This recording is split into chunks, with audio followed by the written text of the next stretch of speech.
When a broke mechanic tells a billionaire CEO that her daughter's $1 million medical brace is built wrong, she threatens to destroy him. When he proves he's right by making a paralyzed girl walk for the first time in 11 years, the entire medical establishment tries to put him in prison. This is the story of Caleb Mercer, a man who lost everything except the promise he made to his dying brother, and Ava Hart, the girl everyone had given up on. It's about the moment when desperation meets genius in a rundown garage, and how one impossible step changed everything. If you're ready for a story about redemption, courage, and the kind of hope that refuses to die, stay with me until the end. And please, hit that like button and comment with your city so I can see how far this story travels. The fluorescent lights in Caleb Mercer's garage had been flickering for 3 weeks, and he still hadn't fixed them. Not because he couldn't, he could rebuild a transmission blindfolded, but because the $12 it would cost for new bulbs was $12 he needed for Lily's school lunch account. So he worked in strobing half-darkness, his hands black with grease, his back aching from sleeping on the couch so his 8-year-old daughter could have the bedroom in their studio apartment above the garage. It was 9:47 p.m. on a Tuesday in March when the engine he was rebuilding finally cooperated, roaring to life with a sound that would have made him smile if he weren't so bone-tired. Caleb wiped his hands on a rag that was more oil than cloth and glanced at the clock. Lily would be asleep by now, watched by Mrs. Chen from next door, who charged him in batches of homemade dumplings instead of cash because she knew he didn't have cash. He was about to shut everything down when headlights swept across the garage's open bay door. Wrong turn, probably. This neighborhood, Edge Park, the locals called it, though the only thing on the edge was everyone's bank account, didn't get luxury vehicles. But the car pulling up to his garage was definitely luxury. A black Mercedes G-Wagon, the kind that cost more than Caleb would make in 5 years. The engine died. The driver's door opened, and Caleb's first thought was, great, someone's lost. His second thought, when he saw who stepped out, was, that's Vivian Hart. Even in the flickering garage lights, even dressed down in what was probably designer casual wear, Vivian Hart looked exactly like her magazine covers. Mid-40s, blonde hair pulled back with the kind of severity that said she didn't have time for nonsense, and eyes that could probably freeze someone mid-sentence. Caleb had seen her face on the business section covers at the grocery store checkout. Hart Biotech, the future of medical innovation, or Vivian Hart, the woman rebuilding bodies. She didn't look happy. Are you open? Her voice matched everything else about her, polished, precise, and currently edged with frustration. Caleb glanced at the clock again, then at his filthy hands, then at the woman who probably had mechanics on speed dial who wore cleaner clothes than he owned. Depends on what you need. My car won't start. I was on my way back from a dinner meeting and it just died. She gestured at the G-Wagon with the kind of irritation usually reserved for personal betrayals. I called my regular service, but they're 40 minutes out and I have my daughter in the car. She needs to get home. That's when Caleb noticed the passenger door was still closed, and there was someone inside. He grabbed a cleanish rag and walked over, professional instinct overriding his exhaustion. Pop the hood. Let me take a look. Vivian studied him for a moment, probably cataloging every way he didn't look like her regular mechanic, then reached in and pulled the hood release. While Caleb lifted the hood and shined his work light into the engine bay, he heard the rear passenger door open. Mom, he's probably busy. We can just wait for... Ava, please, let the man work. Caleb glanced over and felt something in his chest twist.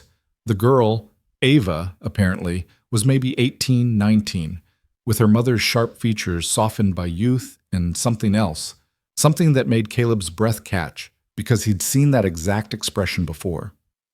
She was in a wheelchair, a sophisticated one, motorized, with what looked like custom engineering, and she was wearing leg braces, the kind that cost more than most cars, the kind that promised mobility to people who'd lost it, the kind that Caleb's brother Danny had dreamed about for the last 3 years of his life. He forced his attention back to the engine, professional mask sliding into place even though his hands had started shaking. Alternator, he said, after 30 seconds of inspection. Belts shredded. You were running on battery alone and it finally gave out. Can you fix it? Vivian's tone suggested this was a formality. Of course he could fix it. That's what mechanics did. Not tonight. I'd need to source the part, and nothing's open until morning. Caleb straightened, closing the hood. I can put in a temporary fix that'll get you home, maybe 10 miles, 15 if you're lucky. But you'll need a real repair. Vivian's expression went from irritation to calculation. How long for the temporary fix? 20 minutes. And the real repair? If I can get the part first thing tomorrow, I could have it done by noon. But that's if I can get the part. Make it happen. It wasn't a request. I'll pay whatever rush fees are involved. Caleb almost laughed. Rush fees. As if he had the kind of operation that charged rush fees instead of just hoping customers paid at all.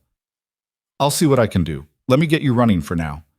He grabbed his tools and got to work rigging a temporary solution, basically bypassing the alternator entirely and running everything off the battery. It was a patch job, the kind of thing that made him wince professionally, but it would work. While he worked, he was aware of Vivian making phone calls in a low, clipped voice, and of Ava, still in her chair by the garage entrance, watching him. When he glanced over at one point, she quickly looked away. But not before he caught her expression again. That mixture of exhaustion and resignation and something else that made his chest tight. Danny had worn that exact expression in the VA hospital when the doctors had finally admitted that no, the experimental braces weren't working, and no, there wasn't another option, and yes, he should probably start accepting his new reality. Caleb had hated that expression then. He hated it now. Okay, he said, standing and wiping his hands again in a futile gesture. That should get you home, but seriously, don't push it. 10 miles max, and get it properly fixed tomorrow. Vivian was already moving toward the driver's seat. Send me your information. I'll have my assistant arrange the repair. Ma'am, I'm the information. This is my shop. She paused, looking at the garage, really looking at it for the first time. The flickering lights, the cracked concrete floor. The sign out front that said Mercer Auto Repair in letters that hadn't been updated since Caleb's dad ran the place. Her expression suggested she was recalculating something. Fine. I'll call tomorrow morning. What time do you open? 7. I'll call at 7. She got in the car, then paused. Thank you. It was clearly not a phrase she used often. Caleb nodded, already turning back to clean up his workspace, assuming that was the end of it. Wait! He turned. Ava had rolled closer, and up close Caleb could see the details he'd missed from across the garage. The braces on her legs were works of engineering art, carbon fiber and titanium, with servo motors at the knees and sophisticated joint mechanisms. Probably cost $100,000, probably designed by people with more degrees than Caleb had tools. And they were absolutely, completely wrong. Yes? He kept his voice neutral, professional, not his business. Not his field, not his place to say anything. You were looking at my braces. It wasn't an accusation, just a statement. People do that. It's okay. Sorry, occupational hazard. I see mechanical systems, I can't help analyzing them. And? There was something in her voice, a challenge maybe, or hope, or both. And they're very impressive. True. State of the art. Also true. Must have cost a fortune. Definitely true. But? Caleb glanced at Vivian, who had gotten back out of the car and was watching this interaction with the intensity of someone who'd built a fortune by reading people. He should shut up. He should stick to carburetors and transmissions and things that wouldn't get him sued by billionaires. But Ava was looking at him with Danny's expression, and before his brain could stop his mouth, he heard himself say, "But they're built wrong." The silence that followed could have been measured in geological ages. Excuse me? Vivian's voice dropped about 20 degrees. The braces, the balance point is off. The way they're distributing load across the hip joints. He stopped himself. I'm sorry. That's not my area. I shouldn't have. No. Ava leaned forward in her chair, and now there was definitely hope in her expression. Dangerous, fragile hope. What do you mean the balance is off? Caleb looked at Vivian, who was now staring at him with an expression somewhere between fury and disbelief, then back at Ava. He was already in it. Might as well finish. The human body's center of balance when walking is right here. He touched his own hip. Everything flows from that point. Your braces, they're gorgeous, they're sophisticated, they're incredibly well made, but they're trying to force your legs to move from the knee joints. That's backwards. That's like trying to steer a car from the back wheels instead of the front. It might work technically, but it's fighting the body's natural mechanics the whole way. And you know this how? Vivian's words were ice. From fixing cars. From watching my brother die trying to walk again. The words came out harder than he intended. He was Army. IED took both his legs below the knee. He spent 3 years trying every brace, every therapy, every experimental treatment the VA could offer. I spent those 3 years learning everything I could about biomechanics, about how the body actually moves, because I couldn't fix him, but I thought maybe I could understand. He stopped, breathing hard, realizing he'd just unloaded 3 years of grief on 2 strangers in his garage. I'm sorry, that was inappropriate. Your car's ready. You should go. But Ava wasn't moving. Does it hurt? She asked Vivian. When I use the braces? You always ask if it hurts. All rehabilitation has some discomfort. Not discomfort, pain, real pain. The kind the doctors say I should just tolerate because the braces are the best available technology. Ava turned back to Caleb. Is that because of what you said? The balance thing? Caleb felt like he was standing on the edge of something dangerous. He should lie. He should back off. He should let these people drive away and forget he existed. Yeah, he said quietly. Yeah, that would do it. If the braces are forcing your body to move against its natural mechanics, every step would be fighting yourself. That's not discomfort. That's damage. This is insane. Vivian stepped between them. You're a mechanic. My daughter's braces were designed by the leading orthotic engineers in the country. They were custom built by Helix Biomechanics after consultation with 3 different specialists. And you're telling me they're wrong because of something you learned watching YouTube videos about your brother? I'm not telling you anything, ma'am. You asked me to fix your car. I fixed your car. The rest, I shouldn't have said anything. But you did. Ava's voice was soft but determined. And you're the first person in 11 years who's looked at my braces and seen something wrong instead of just seeing something expensive. Ava, Mom, please. Ava looked at her mother with an expression that suggested this was an old argument. What if he's right? He's not qualified to be right. Neither were the first people who said I'd never walk again. They were just qualified to give up on me. Ava turned back to Caleb. Could you fix them, the braces? No, absolutely not. Caleb held up his hands. I appreciate that you're willing to listen, but your mother's right. I'm not qualified. I don't have the certifications, the licenses, the equipment. I can barely keep my garage lights working. I won't mess with medical equipment. But if you could, Ava pressed, if you had the resources, the permission, whatever you needed, could you make them work right? Caleb looked at this girl he'd met 10 minutes ago, who was asking him the same question Danny had asked the VA doctors over and over. Can you make me whole again? And unlike those doctors, unlike the specialists with their degrees and their caution and their liability concerns, Caleb knew the answer. Yeah, he said. Yeah, I think I could. Vivian pulled out her phone. For a moment, Caleb thought she was calling her lawyer, or maybe the cops. Instead, she pulled up a calendar. You open at 7. I'll be here at 7. We're going to have a conversation about this, and you're going to explain exactly what you think is wrong, and I'm going to decide if you're a genius or a con artist. She looked at him with those magazine cover eyes. And if you're wasting my time, or if you're trying to exploit my daughter's condition, I will end you. Are we clear? Crystal. Good. She got in the car. This time Ava followed, but as Vivian closed the wheelchair into the back of the G-Wagon, the girl looked back at Caleb. Thank you, she mouthed. Then they were gone, taillights disappearing into the San Diego night, and Caleb was alone in his garage with flickering lights and the growing realization that he'd just made either the best or worst decision of his life. He should call them tomorrow and tell them to forget it. He should stick to alternators and oil changes and things that wouldn't ruin him if he got them wrong. Instead, he went upstairs, kissed his sleeping daughter on the forehead, and pulled out the notebooks he'd kept during Danny's final years. Biomechanics, gait analysis, center of balance, joint stress distribution. 3 years of desperate study, hoping to save a brother who died anyway. Maybe it hadn't all been for nothing. Maybe this time he could actually help. Vivian Hart didn't sleep that night. She sat in her home office, a glass and steel sanctuary on the top floor of her La Jolla mansion, overlooking the Pacific, and read everything she could find on orthotic engineering, biomechanical principles, and one Caleb Mercer. The latter didn't take long.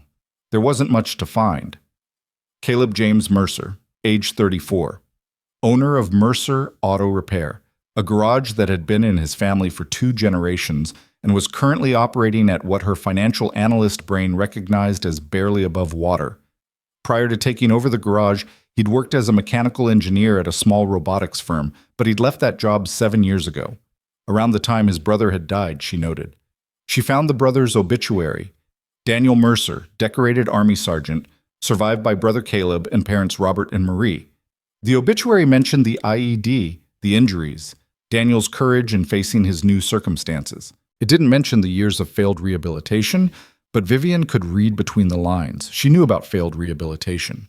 She'd been paying for it for 11 years. "You're still up." Vivian looked up to find her daughter in the doorway, her wheelchair's near-silent motor the only sound in the quiet house. "I could say the same to you." "I can't sleep. I keep thinking about what he said." Ava rolled into the office, parking her chair in her usual spot by the window. "Do you think he's right?" "I think he's a mechanic with a tragic backstory and no credentials."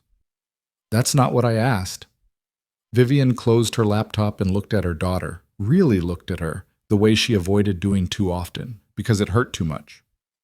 Ava at 19 looked like Vivian at that age, except for the wheelchair, except for the braces, except for the 11 years of adapted living that had shaped her into someone both stronger and more fragile than she should have had to be. "The braces do hurt, don't they?" Vivian asked quietly. "You always say they're fine, but they hurt." The doctor said some discomfort was normal during rehabilitation. Ava: "Yes, they hurt, sometimes a lot." Ava looked out the window at the dark ocean. "But everyone kept saying they were the best available, so I figured the pain was just the price. You know?" Vivian did know. She knew about prices paid and bargains made and the awful calculus of hope versus reality. She'd been paying that price since the day she'd looked away for 30 seconds on a beach and heard the scream that had changed everything. "The accident wasn't your fault," Ava said, reading her mother's expression like she always could. "We're not talking about the accident." "We never talk about the accident." "But it's always there, isn't it? Every specialist you hire, every treatment you fund, every time you look at me and I see you counting all the ways you failed to protect me." "Ava, I know you love me, Mom. I know you'd give anything to change what happened, but I need you to hear this. I don't blame you. I never blamed you. And I need you to stop trying to fix the past and start helping me with the future." Vivian felt her throat tighten. "What does that mean?" "It means that mechanic tonight, he looked at my braces and saw something everyone else missed. Maybe because he's not qualified enough to know he shouldn't question the experts. Maybe because he learned by watching someone he loved suffer. I don't know. But he saw something, Mom, and I need to know if he's right. Even if it means taking a risk, even if he's wrong and makes things worse. Even then. Because the alternative is spending the rest of my life in pain, telling myself it's fine because people with degrees said it should work." Ava met her mother's eyes. "I'm 19 years old. I can't remember what it feels like to walk without hurting. If there's even a chance, then we'll explore it." Vivian stood, decision made the way she made all decisions, quickly, completely, with full commitment to whatever came next. "Tomorrow morning, 7 a.m., we go back to that garage. We listen to what he has to say. We bring our own orthotic specialist to evaluate his claims. And if there's any merit to his theory, we move forward, but carefully, with oversight, with every precaution. Deal. And Ava, if this works, if he really can help, that doesn't erase the accident, or my guilt, or the years you've spent suffering. I know. But maybe it gives us something new to focus on besides the past." Ava smiled, and for a moment she looked like the 8-year-old she'd been before the beach, before the wheelchair, before everything. "Maybe it gives us hope." Hope, the most dangerous commodity Vivian knew. She'd built a biotech empire on it, sold it to investors and patients, and herself for so long that she'd almost forgotten how much it could hurt when it died. But looking at her daughter's face, she couldn't say no to hope. Even if it came from a broke mechanic in a failing garage who'd learned biomechanics from grief. Caleb was finishing the installation on a brake job when Vivian's G-Wagon pulled up at exactly 7:02 a.m. He'd been expecting her, hoping for her, if he was honest, but the man who got out of the passenger seat was a surprise. Dr. Kenneth Rhodes, according to the business card he handed Caleb before bothering with introductions. Orthopedic specialist, certified in prosthetics and orthotics, currently consulting with Helix Biomechanics, the people who'd built Ava's braces. Mr. Mercer. Dr. Rhodes had the kind of handshake that was meant to establish dominance. Mrs. Hart has shared with me your observations regarding her daughter's orthotic devices. I'm here to provide expert evaluation of your claims. Translation: I'm here to prove you're an idiot. Appreciated, Caleb said mildly. Ava, good morning. Morning. Ava was already out of the G-Wagon, her wheelchair positioned so she could see into the garage. She was wearing the braces again, and even from a distance, Caleb could see the tension in her shoulders that spoke of pain being carefully hidden. So, Vivian crossed her arms. You said the braces are built wrong. Explain. Caleb had spent half the night preparing for this moment, pulling together everything he'd learned in Danny's final years, translating his instinctive understanding into something that might sound credible to people with actual credentials. The human walking gait, he started. Starts at the hip, Dr. Rhodes interrupted. With forward rotation of the pelvis, yes, we're all aware of basic biomechanics. The braces are designed to support that natural motion. Except they're not. Caleb grabbed a marker and a piece of cardboard, sketching quickly. Look, when you walk, your center of balance shifts forward from your hips. Your legs follow that motion. They're not driving it, they're responding to it. But Ava's braces, they're trying to initiate movement from the knee joints. The servo motors activate here, he pointed. That forces the lower leg forward, and the hip has to compensate. It's backwards. It's like putting the engine in the trunk of a car and wondering why it doesn't handle right. That's an oversimplification to the point of being meaningless, Dr. Rhodes said. The braces are designed according to established orthotic principles. Can I see them? Caleb asked Ava. The braces. Can I look at how they're actually fitted? Dr. Rhodes started to object, but Vivian held up a hand. Show him. Ava rolled closer, the braces extended from just below her hip to her ankles, a marvel of engineering that Caleb couldn't help but appreciate, even as he saw all its flaws. He knelt down, careful not to touch, just observing. May I? He gestured to the hip joint. Ava nodded. Caleb gently examined the attachment point, the place where the brace connected to the support belt around Ava's hips. And there it was, the thing he'd suspected from across the garage last night, now confirmed. Here, he said quietly. This is the problem. The pivot point, it's positioned to prevent hip rotation, not support it. Your hips want to swing forward when you walk, and the brace is fighting that motion the whole time. That's why it hurts. You're not walking, you're battling your own support system with every step. That's absurd, Dr. Rhodes said. The restraint is there for stability. Without it, the patient would have no control over. She'd have natural control. Her body knows how to walk. It's been trying to walk for 19 years. The braces are just getting in the way. Mr. Mercer, I appreciate your enthusiasm, but orthotic design is a complex field requiring years of study and— Let him finish, Vivian said. Doctor. Rhodes looked like he'd bitten something sour, but went quiet. Caleb stood, his sketches spread across his workbench. When your brother was injured, the VA tried 5 different brace systems. Every single one had the same problem. They were designed to force the body to move in ways engineers thought it should move, instead of supporting how it actually wants to move. I watched my brother fight those braces for 3 years. I studied the mechanics. I learned that the best engineering in the world doesn't matter if it's answering the wrong question. And what's the right question? Vivian asked. Not, how do we make the legs move? The right question is, how do we get out of the body's way while keeping it safe? Caleb turned to Ava. When you use the braces, where does it hurt most? Here, she touched her hips, like a burning feeling, especially after I've been walking for a while.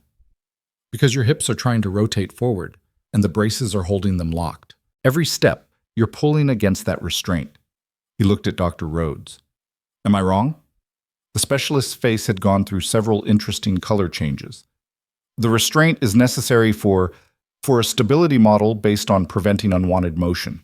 But what if unwanted motion is actually the body trying to do exactly what it's supposed to do? Silence. Vivian was staring at her daughter's braces with an expression Caleb couldn't quite read. Dr. Rhodes looked like he was trying to find a professional way to call Caleb an idiot. And Ava was crying. 11 years, she whispered. 11 years of specialists telling me to push through the pain, that it would get better, that this was the best available technology. And you're saying it's been hurting me the whole time? That it's been wrong from the start? Vivian moved toward her daughter. No. Ava wiped her eyes angrily. I want to know if he's right, Dr. Rhodes. Is there any merit to what he's saying? The specialist looked trapped. The theory has some basis, but implementing a design based on that theory would require extensive testing and the risks. Could you do it? Ava asked Caleb.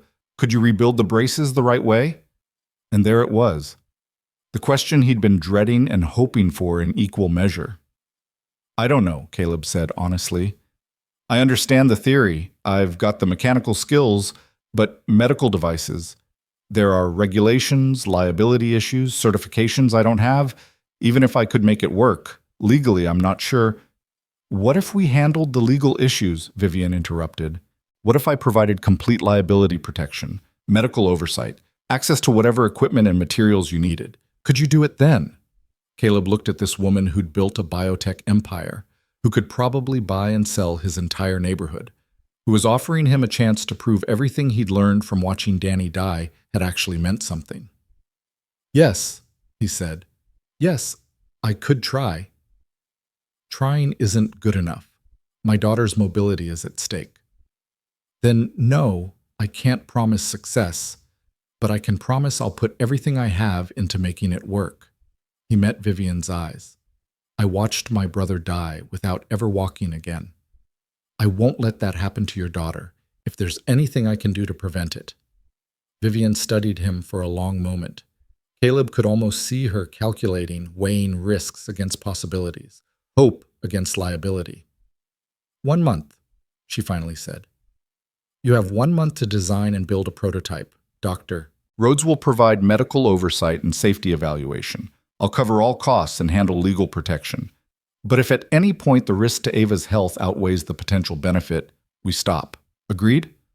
Agreed.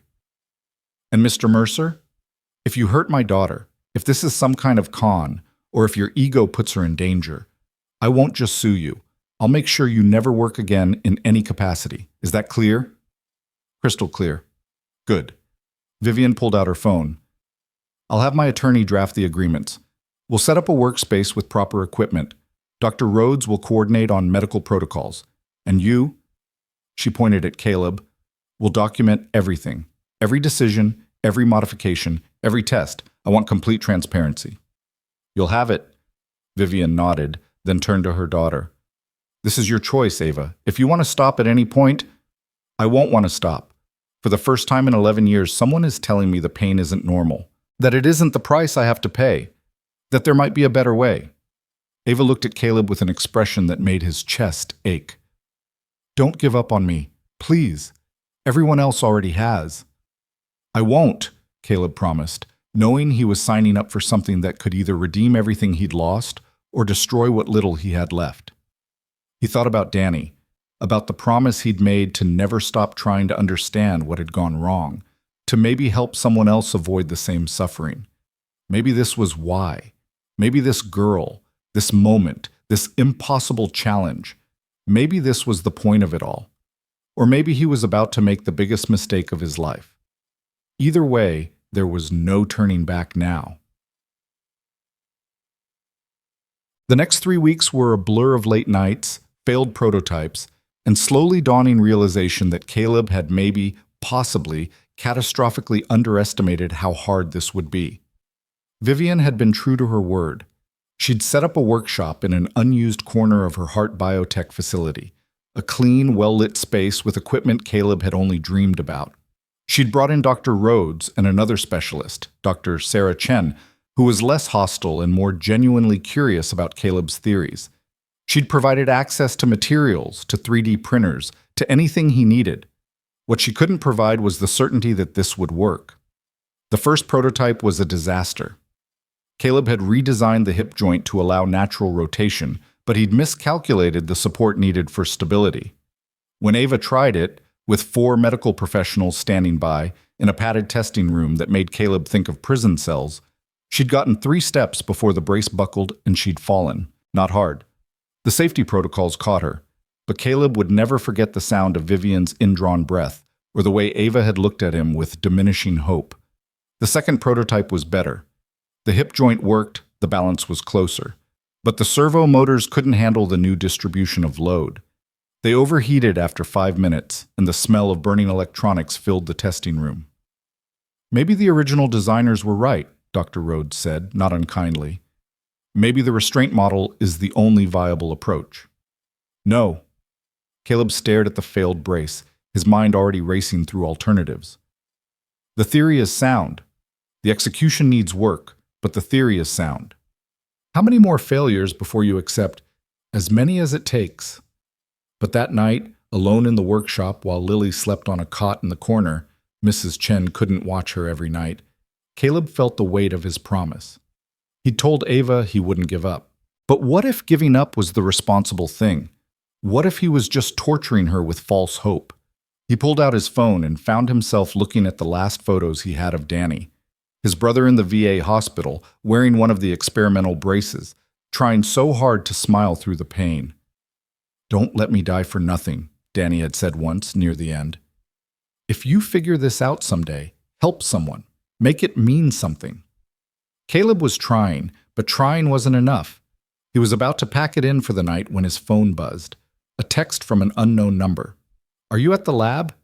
He typed back, "Who is this?" "Ava. Mom gave me your number for emergencies. This isn't exactly an emergency, but I couldn't sleep." "Me neither." "Yeah, I'm here. Can I come down? I'm in the residence wing upstairs. Mom sometimes works late, so we have rooms here." Caleb hesitated. Vivian had made it clear that all interactions with Ava should be supervised and documented. But it was 2 a.m., and something in that text, "I couldn't sleep," resonated. Sure, doors open. 10 minutes later, Ava rolled into the workshop. She was in pajamas, her wheelchair moving silently across the floor, and she looked as tired as Caleb felt. "Couldn't sleep either?" she asked, looking at the scattered pieces of the failed second prototype. "Too much caffeine? Or too much failure? Hard to say. It's not failure. Not yet." Ava rolled closer to the workbench. "Can I ask you something?" "Sure." "Why are you really doing this? And don't say it's for the money, because Mom's paying you consultant rates that I know barely cover your time. And don't say it's for the challenge, because you could walk away and nobody would blame you." She looked at him directly. "Why?" Caleb sat down on the stool by the workbench, suddenly exhausted. "You want the honest answer?" "Always. Because when I look at you, I see my brother. And I see every moment I couldn't help him, every time I had to watch him hurt and not be able to fix it. And I guess I thought—" He stopped, surprised by the thickness in his throat. "I guess I thought if I could help you, it would mean he didn't suffer for nothing, that I didn't fail him completely." Silence. Then, "That's a lot of weight to put on my legs." Caleb laughed, startled. Yeah, it is. I'm sorry." "Don't be, I get it. You think I'm doing this just because I want to walk? I'm doing this because I'm tired of being the girl whose life ended at 8 years old. I'm tired of being the reason my mom can't forgive herself. I'm tired of my entire identity being shaped by something that happened to me instead of something I chose." Ava gestured at the failed brace. "So yeah, there's a lot of weight here. But it's not all on you. Your mom would be furious if she knew we were having this conversation unsupervised." "Probably. But Mom's been protecting me for 11 years, and you know what? I'm tired of being protected. I'm ready to take some risks." "Even if those risks mean getting hurt?" I've been hurt for 11 years. At least this hurt would be in service of something. Ava reached out and touched one of the brace components. Tell me the truth.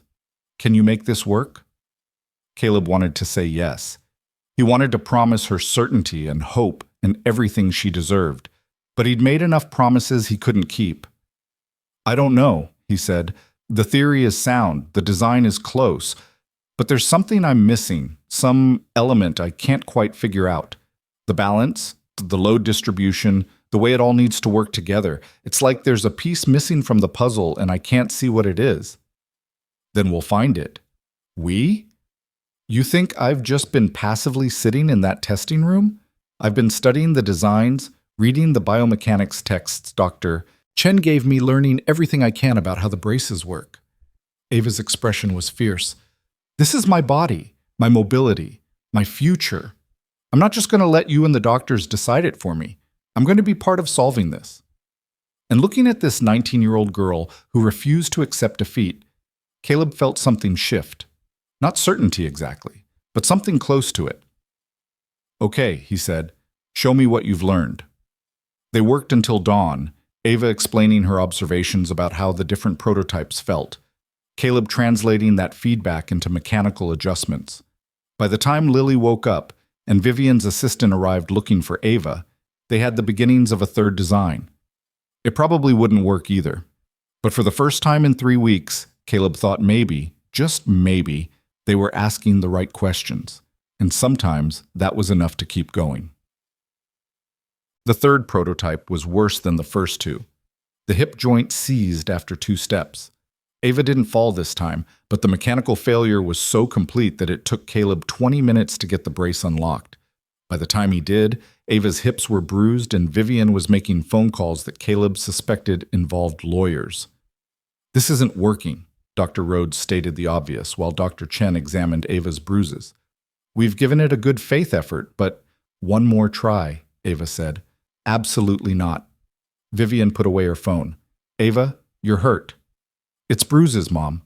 I've had worse from physical therapy. That's different. How? How is it different? Ava's voice rose. Because those injuries came from certified professionals? Because the pain came from established protocols? Well, established protocols haven't worked for 11 years. Maybe it's time to try something else. Not if something else means watching you get hurt over and over while a mechanic. Vivian caught herself, but not fast enough.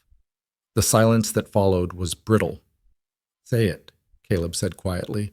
You were going to say, while a mechanic who's in over his head keeps failing, right? Mr. Mercer, no, you're right. I am in over my head. I'm trying to solve a problem that people with decades of training couldn't solve, and I'm doing it with backyard engineering and desperation. 3 failures in 3 weeks. That's not a track record that inspires confidence. Caleb, Ava started, but here's the thing. Caleb stood, his hands shaking with exhaustion and frustration and something close to anger. Those people with decades of training, they gave up on your daughter. They told her the pain was normal. They told her to accept it. And maybe they were right to do that. Maybe the responsible professional thing is to accept limitations and work within them. But I can't do that. Because I accepted limitations with Danny, and he died in a hospital bed telling me he just wanted to walk one more time. He turned to Ava. I'm not giving up on you unless you tell me to. But your mom's right. I'm hurting you. Every failure is another injury, another disappointment, another proof that maybe the experts were right all along. They weren't right, Ava said fiercely. They were just accepted. There's a difference. Ava, please. Vivian's voice cracked. I can't watch you get hurt anymore. I can't sit in this room and pretend it's okay to let you suffer because of some theory about hip joints and balance points. I'm your mother. My job is to protect you. Your job is to love me. And sometimes love means letting go. Mother and daughter stared at each other, and Caleb felt like an intruder in a moment that had been building for 11 years. This wasn't about braces or engineering. This was about guilt and grief and the impossible weight of trying to make up for a moment's inattention on a beach. I'm going to call it, Dr. Rhodes said into the silence. For medical and ethical reasons, I can't continue to sanction these trials. The risk of continued injury is my choice to take. Ava turned to the doctor. Right? Legally, I'm an adult. This is my medical decision. Within reason, yes, but then I'm choosing to continue. One more prototype. If it doesn't work, I'll stop. I promise. She looked at her mother. But I need you to let me try. Please, Mom. I need you to believe this could work. Vivian's face went through a dozen expressions, ending on something that looked like surrender. One more. But Dr. Chen stays involved. We add additional safety protocols, and at the first sign of serious injury, we stop. Immediately. Agreed, Ava and Caleb said simultaneously. And Mr. Mercer? Vivian's eyes held a warning. This is your last chance. Make it count. After everyone left, Caleb stood alone in the workshop, surrounded by 3 failed prototypes and the weight of one final chance. He thought about calling it quits. He thought about telling Vivian he couldn't do it, about saving everyone the pain of another failure. Instead, he pulled out his phone and opened the photos of Danny one more time. Then he got to work. The breakthrough came at 4 a.m. on a Thursday, 3 days before the 1-month deadline. Caleb had been staring at the design schematic for so long that the lines were starting to blur together. The hip joint, the servo motors, the balance points, he'd tried every combination he could think of, and nothing worked. The mechanics were sound individually, but together they fought each other, just like the original braces fought Ava's body. That's when it hit him. He'd been approaching this wrong. He'd been trying to build a better brace, a more sophisticated support system. But that was still the same fundamental mistake as the original designers. They were all trying to control the body, to guide it, to make it move the right way.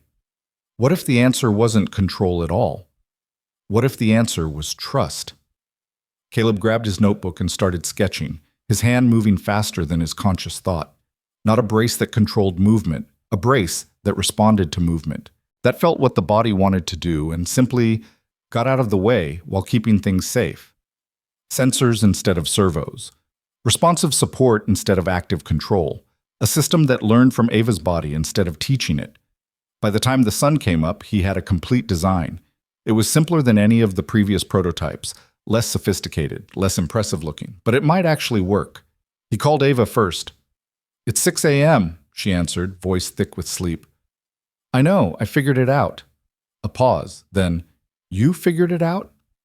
"I think so. I need to build it, need to test it, need about 100 things to go right, but I figured out what I was doing wrong." "What were you doing wrong?" "Trying too hard. The body knows how to walk. We just need to get out of its way." Another pause, then in a voice that was definitely crying, "When can we test it?" "Give me 3 days, maybe 2 if I don't sleep." "Don't sleep. I've been waiting 11 years. I can wait 2 more days." He called Vivian next, explained the new design, endured her pointed questions about why this attempt would be different from the others. He didn't have good answers, except gut instinct and the kind of certainty that came from finally seeing the right question. She gave him 2 days. Caleb spent every hour of those 2 days building the 4th prototype. Lily brought him food and did her homework in the corner of the workshop, occasionally asking questions about mechanical engineering that reminded him she was 8 years old and shouldn't be spending so much time in industrial facilities. But she never complained, and when he apologized for being a terrible father who dragged his kid to work, she just shrugged and said, "You're helping someone. That's not terrible." Kids had a way of cutting through complexity sometimes. On the evening of the second day, Dr. Chen and Dr. Rhodes came to evaluate the new design. Dr. Rhodes remained skeptical. Dr. Chen was intrigued. "It's almost primitive compared to the others," she observed, examining the sensor array. "No active control systems at all? The human brain is the control system. This just listens and responds. And you think that will work where sophisticated servo systems haven't? I think maybe we've been solving the wrong problem." Dr. Chen smiled. "You know, that's what good science is. Realizing you've been asking the wrong question." "I'm not a scientist." "No, but you're a good engineer. Sometimes that's better."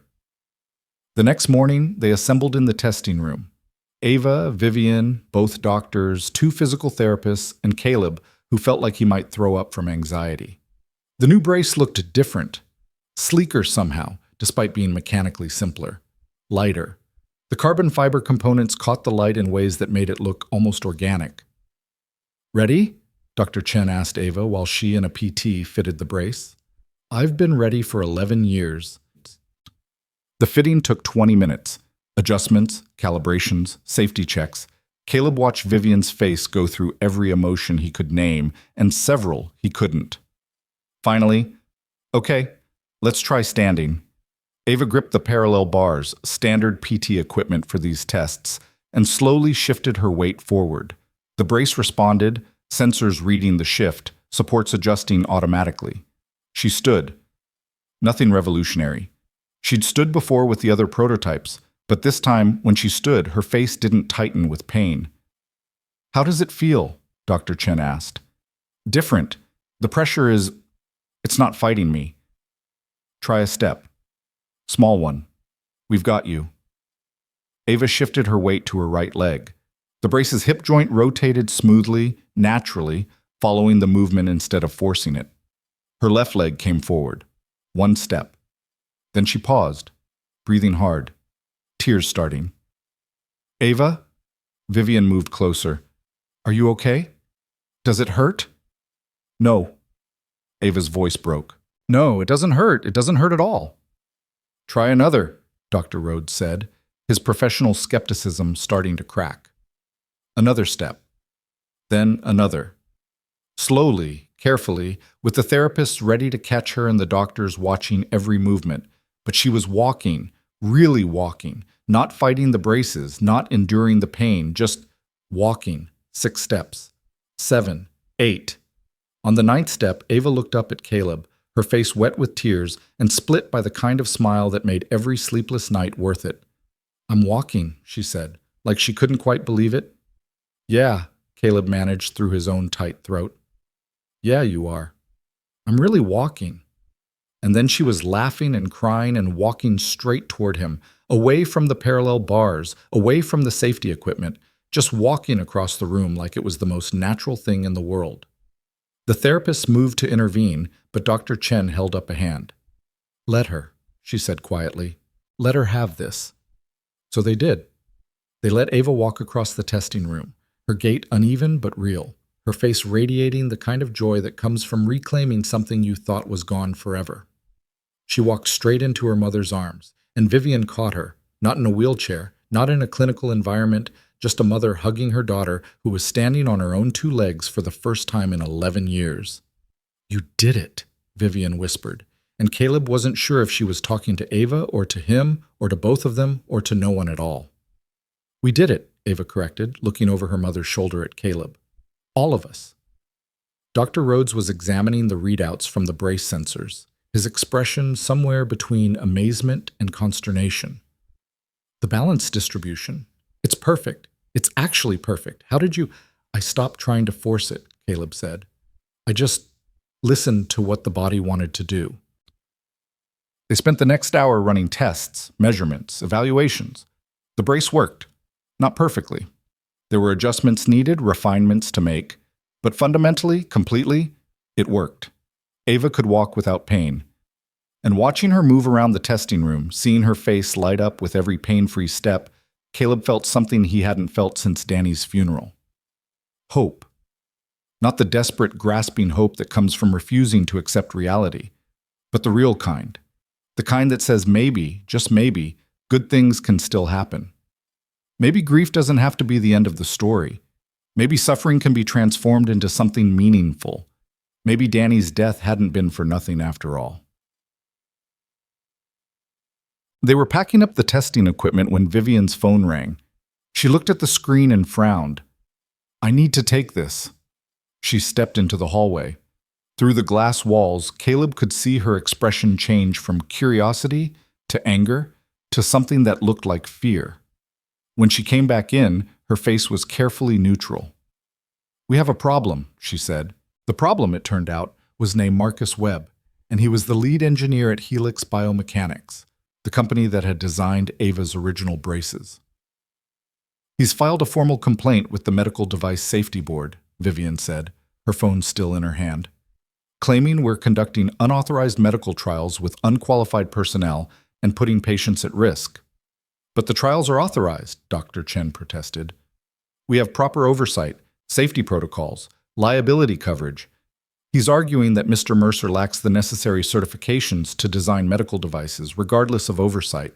Vivian's voice was tight. And technically, he's right. Caleb felt the bottom drop out of his stomach. So, what does that mean? It means the safety board is launching an investigation. Until it's resolved, we're required to cease all trials. Vivian looked at Ava, who had gone pale. I'm sorry, sweetheart. We have to stop. No. Ava's hands gripped the parallel bars. No, we just proved it works. I just walked. Really walked. For the first time in 11 years. They can't make us stop now. They can and they are. The complaint has legal weight. Vivian's composure was cracking at the edges. Webb is claiming we're endangering you by using experimental devices built by someone with no medical background. Webb is claiming we're making him look bad. Dr. Rhodes said bluntly. His company charged you $200,000 for braces that caused your daughter pain for a decade. Now someone without credentials has built something better in a month. This isn't about safety. This is about protecting Helix's reputation. That may be true, but the law is on his side. Vivian turned to Caleb. I'm sorry. I'll fight this, but until the investigation concludes, you can't continue working on the braces. Caleb looked at Ava, still standing on her own legs, still wearing the device that had finally given her freedom from pain, the device he was now legally prohibited from improving or even maintaining. How long will the investigation take? He asked. Weeks? Maybe months. Vivian's jaw was set. Webb knows how to work the system. He'll drag this out as long as possible. So what happens to Ava's braces in the meantime? She can keep using this prototype, but any modifications or adjustments would violate the cease order. If something breaks or needs repair, Vivian didn't finish the sentence. She didn't need to. Then I go back to the old braces, Ava said quietly. Back to the pain. We'll find another solution, other engineers properly certified. No, Ava's voice was steel. I don't want other engineers. I want the person who actually listened to me, who saw what everyone else missed. Ava, please be reasonable. I am being reasonable. What's unreasonable is a system that protects companies like Helix while punishing people who actually help. Ava looked at her mother with eyes that had seen too much disappointment. You're going to fight this, right? Really fight it? With everything I have, Vivian promised. But it's going to take time. Time. The thing that had already cost Ava 11 years of pain. The thing that had cost Danny his life. Caleb was about to say something, what he didn't know, when his phone rang. The garage number. He almost ignored it, but something made him answer. Mercer Auto Repair. Mr. Mercer? This is Amanda Cross from Channel 8 News. I'm calling about the medical device complaint filed against you. Would you be willing to comment? His blood went cold. How did you... The complaint is public record. We're running a story tonight about unlicensed practitioners conducting medical experiments. I wanted to give you a chance to respond. Caleb hung up without answering. His phone immediately rang again. Different number. He let it go to voicemail. Then another call. And another. They're going public, he said, looking at Vivian. The media. Of course they are. Vivian's expression hardened. Webb wouldn't file a complaint without a PR strategy. He's going to paint this as a reckless mechanic endangering patients. Get ahead of the narrative before we can defend ourselves. Then we need our own narrative, Dr. Chen said. The truth. That the braces work, that they're safe, that Caleb's approach succeeded where conventional methods failed. We can't. The investigation prohibits discussing details of the trials publicly. Vivian was already pulling up what looked like legal documents on her phone. If we violate that, we give Webb grounds to have the prototype confiscated entirely. So we just let him control the story? Ava demanded. Let him tell everyone that Caleb is some kind of dangerous quack. For now, yes. Until I can get our legal team to find a way through this. Caleb's phone kept ringing. He turned it off. The testing room felt different now. What had been a space of triumph 15 minutes ago was now something closer to a crime scene. The prototype braces that had finally given Ava freedom were suddenly evidence in an investigation. The breakthrough that should have been the beginning was being turned into an ending. I should go, Caleb said. before the media shows up here. You don't have to, Vivian started. Yes, I do. This investigation is about me, not you, not Ava. The more distance you can put between Heart Biotech and me, the better for everyone. That's not fair to you. Fair stopped mattering about the time your car broke down in my garage. Caleb managed something like a smile. I knew what I was getting into, sort of. He started gathering his tools, each movement mechanical. This was familiar territory, packing up after failure, walking away from something that didn't work out. He'd done it when he left the robotics firm after Danny died. He'd done it every time he couldn't save enough money to keep the garage afloat. He knew how to quit. What he didn't know was how to look at Ava, still standing, still wearing the braces that worked, and accept that he couldn't help her anymore. Caleb? Ava's voice stopped him at the door. Thank you. For everything. For seeing what no one else saw. For not giving up even when you probably should have. I'm sorry I couldn't finish it. Get you all the way there. You did finish it. I can walk. That's everything. She paused. But this isn't over. We're going to fight this, and we're going to win. Caleb wanted to believe her, but he'd learned that wanting things and getting them were very different propositions. He nodded, not trusting his voice, and left. The media was waiting outside Heart Biotech when he reached the parking lot. 3 news vans, reporters with cameras, all of them converging the moment they spotted him. Mr. Mercer, is it true you have no medical training? Did you endanger Ava Hart's health? Are you profiting from experimental medical treatments? Caleb kept his head down and pushed through to his truck. The questions followed him, cameras capturing every moment. This would be on the evening news, probably the internet within the hour. His face, his name, his garage, all of it associated with words like unauthorized and dangerous and unlicensed. His phone, even turned off, felt like it was burning a hole in his pocket.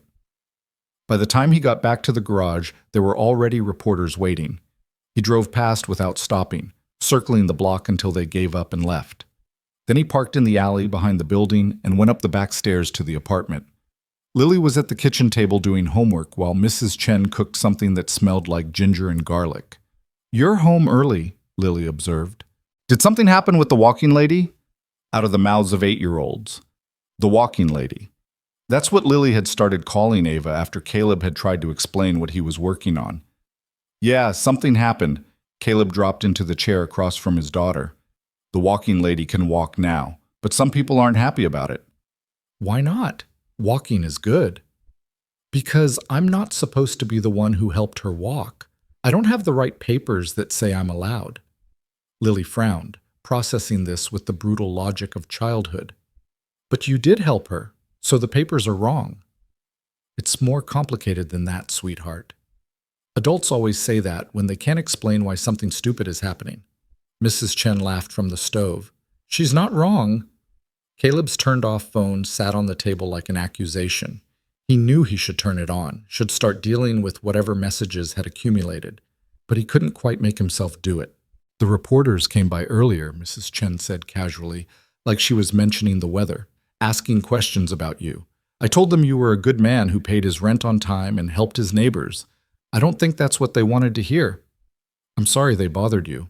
Bah, I've dealt with worse than nosy reporters. She set a plate of dumplings in front of him. Eat. You look terrible.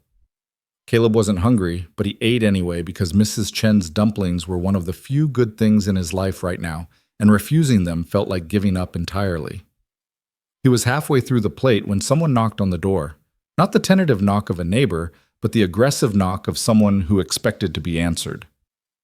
I'll get it, Mrs. Chen said before Caleb could move. She opened the door 6 inches, her tiny frame somehow managing to block the entire doorway. Yes? I'm looking for Caleb Mercer.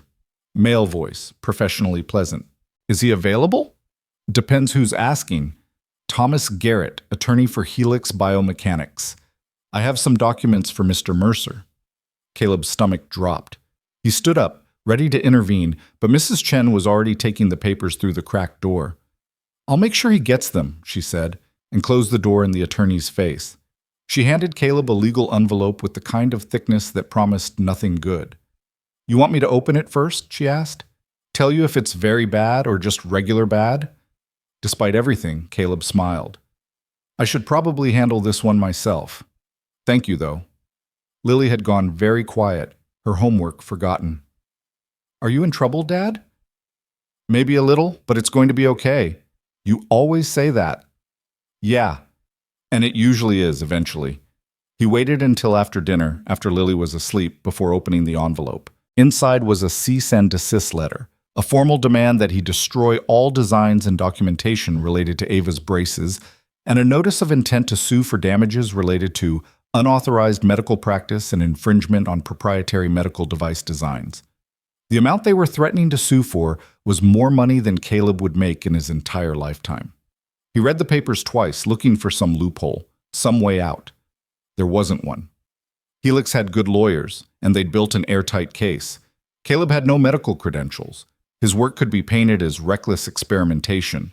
And regardless of the fact that the braces worked, that they were better than Helix's version, that didn't matter in a legal system designed to protect certified professionals over effective results. His phone, finally turned back on, showed 63 missed calls, 47 voicemails, and more text messages than he could count, most from reporters, several from numbers he didn't recognize, probably more legal threats. One from Vivian. My lawyers are reviewing. Don't respond to anything without counsel. One from Ava. I'm so sorry. This is my fault. He stared at that last message for a long time before typing back, Not your fault, never your fault. You just wanted to walk. Her response came immediately. And you made that happen. Whatever comes next, remember that. You gave me something no one else could. Caleb set the phone down and walked to the window. The garage below was dark, the flickering lights finally off. From here, he could see the neighborhood, Edge Park, with its run-down buildings and struggling families, the place he'd grown up and never quite escaped. Danny used to say the neighborhood was like a trap, not the kind that snapped shut, but the kind that just kept you in one place until you forgot there were other places to go. Maybe he'd been right. Or maybe, Caleb looked at the legal papers on the table, maybe the trap wasn't the neighborhood. Maybe it was a system that punished people for helping others in unauthorized ways, that valued credentials over results, procedure over outcomes. He thought about Ava walking across that testing room, her face lit up with joy. He thought about the 11 years of pain she'd endured because qualified professionals had built braces that hurt her and then told her to accept it. He thought about Danny, dying in a VA hospital bed, still dreaming of walking. And he made a decision. If they wanted to destroy him for helping Ava walk, fine. He couldn't stop them. But he wasn't going to make it easy. He wasn't going to slink away and pretend the last month hadn't happened. He was going to fight. Even if fighting meant losing everything. Even if it meant facing down lawyers and corporations and a system designed to crush people like him. Because some things were worth losing everything for. And Ava's smile, when she took that first pain-free step, was one of them. Well, the next morning, Caleb woke up to find his garage surrounded by protesters. Not many, maybe 20 people, but they were loud. Half-held signs supporting him. Let him help, and walking is a human right. The other half signs were less friendly. Stop unlicensed medicine and protect patient safety. Great. His personal nightmare had gone viral. Mrs. Chen was already outside, arguing with a reporter about property rights and harassment. Lily watched from the window with the wide-eyed fascination of a kid watching something that would definitely become a story at school. This is insane, Caleb muttered. This is America, Mrs. Chen corrected when she came back inside. Someone helps someone else, and everyone has an opinion about it. Caleb's phone rang. Vivian. Have you seen the news? She asked without preamble. I've seen the protesters outside my garage. Does that count? Channel 8 ran a story last night. Miracle cure or reckless endangerment? They're framing this as a debate about medical regulation versus innovation. She paused. They showed footage of Ava walking. How did they? But Caleb already knew. Someone at Heart Biotech had leaked it. Someone who thought the truth would help. They were wrong. Webb is going on the morning shows, Vivian continued, talking about the dangers of unlicensed medical practice. He's got the head of the Medical Device Safety Board agreeing with him. Of course he does. My legal team thinks we should settle. Accept the cease and desist, destroy the documentation, make a public statement about the importance of proper medical oversight. And Ava goes back to braces that hurt her. For now, until we can work through proper channels to... There are no proper channels, Vivian. You know that. The system is designed to protect companies like Helix, not patients like Ava. Caleb watched the protesters arguing outside his garage. But if you want to settle, I understand. You have a company to protect, a reputation. I'm just a mechanic. I don't have anything to lose. That's not true. You have your garage, your daughter, your future. Webb's lawsuit could take all of that. Then let him try. The words came out harder than Caleb intended. I'm tired of being afraid of what I might lose. I'm tired of watching people suffer because the system says only certain people are allowed to help them. Silence on the other end of the line. Then, you're not going to settle, are you? No, I'm going to fight. Even if I lose, even if it destroys me, I'm going to make them work for it. He took a breath. But you should settle. Protect yourself and Ava. I'll handle this alone. Caleb, I mean it, Vivian. I knew the risks when I started this. You don't have to go down with me. More silence. Then Vivian laughed, a short, sharp sound without much humor. You know what I've learned building a biotech empire? The people who tell you to protect yourself are usually the ones who've already given up fighting. Her voice changed, taking on the steel he'd heard when she first walked into his garage. I'm not settling. I'm not abandoning you. And I'm definitely not letting Marcus Webb turn my daughter's recovery into a cautionary tale about innovation. Your lawyers work for me, and I'm telling them to prepare for a fight. She paused. But Caleb, you need to understand what you're up against. Helix has resources, political connections. They'll come after you with everything they have. Let them come. Brave words. Do you have a lawyer? I have a public defender's number from when my brother got arrested for... Caleb stopped. Actually, that's probably not helpful here. I'll have my team send someone. Pro bono. Considerate combat support. Vivian, I can't afford... I said pro bono. You're not paying. Before he could argue, she continued, There's something else. Dr. Chen wants to go public with her evaluation of the braces. She thinks if we can get the medical community to see the data, it'll put pressure on the safety board to expedite the investigation. Won't that violate the cease order? She's not discussing ongoing trials. She's presenting completed research findings. There's a difference, legally speaking. And you think that'll help? I think it might. Or it might make everything worse. But doing nothing definitely won't help. Vivian's voice softened slightly. How's Ava handling this? I don't know. I haven't talked to her since yesterday. She's angry. At Webb, at Helix, at the system. She wanted to go on the news herself, tell everyone what the braces did for her. I talked her out of it. Why? Because once she becomes the face of this story, she stops being a person and becomes a symbol. Everything she says will be analyzed, questioned, used as ammunition by both sides. She's 19. She shouldn't have to carry that weight. Caleb understood. He'd become a symbol too, whether he wanted to or not. The unlicensed mechanic fighting the system. The little guy against the corporation. It didn't matter that the reality was more complicated, that he was terrified and out of his depth and probably going to lose everything. The story was already written. He just had to play his part. When is Dr. Chen going public? He asked. This afternoon. Stanford Medical Journal is fast-tracking publication of her findings. She's doing a press conference at 3 p.m. Will it be enough? Honestly, I don't know, but it's something, and right now something is better than nothing. After hanging up, Caleb watched the protesters for a while longer. They were starting to disperse, moving on to whatever other causes demanded their attention.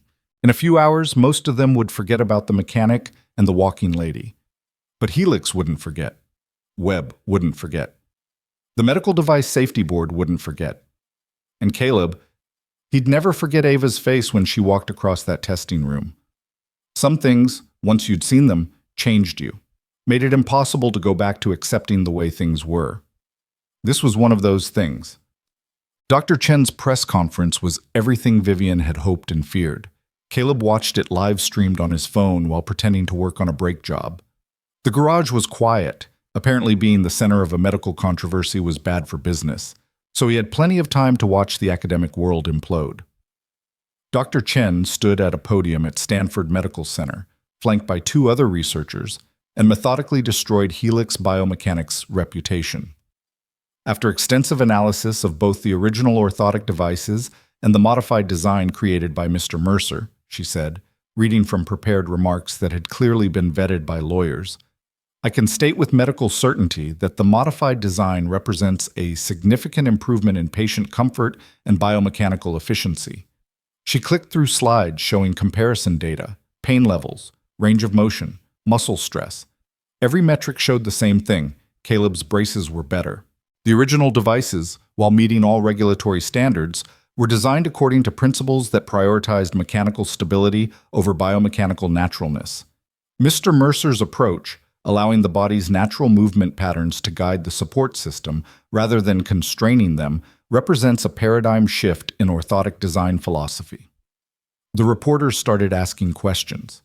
Dr. Chen handled them with academic precision, never saying anything that could be construed as criticizing Helix directly, while making it abundantly clear that their braces had been causing unnecessary suffering.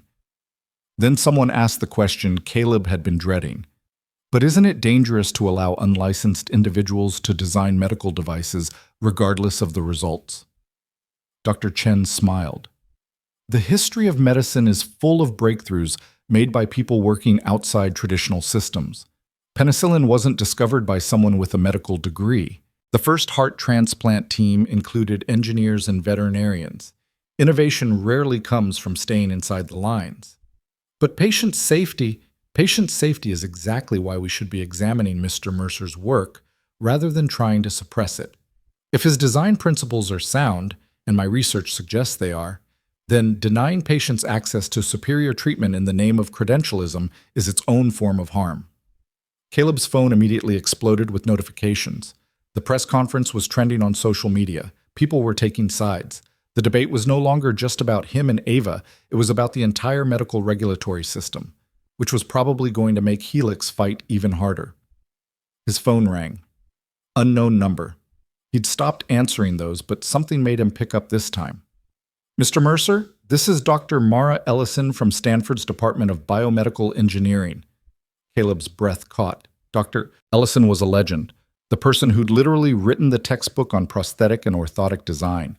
He'd read her work while researching Danny's condition.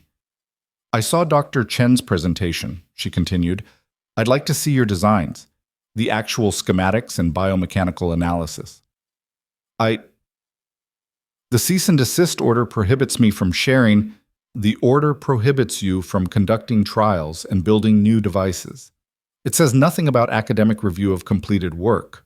Her voice was brisk, professional. I'm not asking as a consultant for any company. I'm asking as a researcher who spent 40 years in this field and just watched someone potentially solve a problem I've been working on for decades. Dr. Ellison, I'm not a researcher. I'm a mechanic who apparently understands biomechanics better than most of my graduate students. Mr. Mercer, I don't care about your credentials. I care about whether your work is sound. Will you let me evaluate it or not? Caleb thought about the legal implications, thought about what Vivian's lawyers would say, thought about how sharing his designs with Dr. Mara Ellison could either save him or condemn him. Yes, he said. Yes, I'll share them. Good. Send everything to my email. I'll review it tonight and contact you tomorrow with my assessment. And if your assessment is that I'm wrong, that the braces are dangerous, then I'll say that. But Mr. Mercer, I've been watching this field decline into regulatory capture for 20 years. If you've actually found a better way, I'm not going to let bureaucracy bury it. After she hung up, Caleb stared at his phone for a long moment. Then he started uploading every schematic, every calculation, every test result from the past month. If Dr. Ellison could validate his work, if she could prove that the braces weren't just lucky, but actually grounded in sound engineering principles, it might change everything, or it might give Helix more ammunition to destroy him. Either way, it was too late to back out now. That night, Caleb couldn't sleep. He kept thinking about Dr. Ellison reviewing his work, finding all the flaws he'd missed, realizing that he was just a mechanic playing at engineering and endangering people in the process. Around 2 a.m., he gave up on sleep and went down to the garage. The lights still flickered. He still hadn't fixed them, but the familiar space was comforting. This was where he belonged. Not in Stanford medical centers or corporate research facilities. Here, with engines and transmissions and problems he actually knew how to solve. He was elbow deep in a carburetor when he heard the knock. Ava was at the garage door, her wheelchair's motor humming quietly in the night air. "How did you—" Caleb started. "Mom's driver brought me. He's waiting in the car." She rolled into the garage, looking around with open curiosity. "I've never actually seen your workspace before, just the corporate facility. It's not much. It's honest." She picked up a wrench, testing its weight. "This is where it started, right? Where you first looked at my braces and saw what was wrong?" "Yeah, right there." Caleb pointed to the spot where Vivian's G-Wagon had been parked that first night. "I should have kept my mouth shut." "If you had, I'd still be in pain." Ava set down the wrench. "I've been thinking about that. About all the people who looked at my braces over the years and never said anything. All the specialists who saw me hurting and told me to accept it. Were they all incompetent, or were they just following the rules?" "Probably the rules. Medical liability is serious business. No one wants to stick their neck out." "But you did. Why?" Caleb wiped his hands on a rag, buying time to think about his answer. "I told you before. Because when I looked at you, I saw my brother." "That's not the whole truth, though, is it?" Ava's expression was knowing beyond her years. "You saw your brother, sure. But you also saw a chance to do something that mattered, to prove that the rules aren't always right." "Maybe. Definitely." She smiled slightly. "We're the same, you and me, both trying to prove we're more than what the system says we are." "You're 19. You've got your whole life to prove things." "So do you. You're 34, not 90. Ava rolled closer to the workbench where Caleb kept his brother's notebooks. She picked one up, carefully paging through Danny's handwriting. "These are beautiful. He was really searching, wasn't he?" "Yeah. He never stopped believing there was an answer somewhere." "Did he know? That you were using his research to help me?" "He died before I even met you, but I think he'd be happy about it. He always said if his suffering could help someone else, it would be worth it." Ava carefully replaced the notebook. "Tomorrow, Dr. Ellison is going to validate your work. I know she will. And then we're going to fight Helix and the safety board and everyone else who thinks credentials matter more than results. And we're going to win." "You sound very sure." "I am sure. You know why?" She met his eyes. "Because for the first time in 11 years, I'm not in pain when I walk. That's not luck. That's not a fluke. That's you understanding something fundamental that everyone else missed. And truth like that doesn't stay buried." Caleb wanted to believe her. But he'd learned that truth and justice and fairness didn't always win. Sometimes the system crushed you just for trying. "Go home, Ava. Get some sleep. Tomorrow's going to be a long day. Promise me something first." "What?" "Don't give up. No matter what happens, don't give up on this." Her voice was fierce. "You gave me back something I thought I'd lost forever. I'm not going to let them take it away because you're not properly certified to perform miracles." After she left, Caleb stood in the flickering garage lights for a long time, thinking about promises and miracles and the difference between rules and righteousness. Then he went upstairs, kissed his sleeping daughter on the forehead, and tried to get a few hours of rest before his entire world changed. Again. Dr. Mara Ellison called at 6:47 a.m., which meant she'd been up all night reviewing the designs. Caleb answered on the first ring, his heart hammering. "Dr. Ellison." "Mr. Mercer, I've spent the last 8 hours going through your schematics, your biomechanical analysis, and your test data." Her voice gave nothing away. "I need to meet with you in person, today. Are you available?" Yes, of course. When?" "I'm driving down from Stanford now. I'll be at your garage in 2 hours." She paused. "Bring the physical prototype if you still have access to it. I want to see the actual device, not just the plans." "The prototype is at Hart Biotech. The cease and desist order prohibits you from modifying it, not from showing it to a consulting researcher. Mrs. Hart has already given me permission to examine it. I'm asking if you're willing to walk me through the design in person." Caleb's mouth went dry. "Yes, absolutely."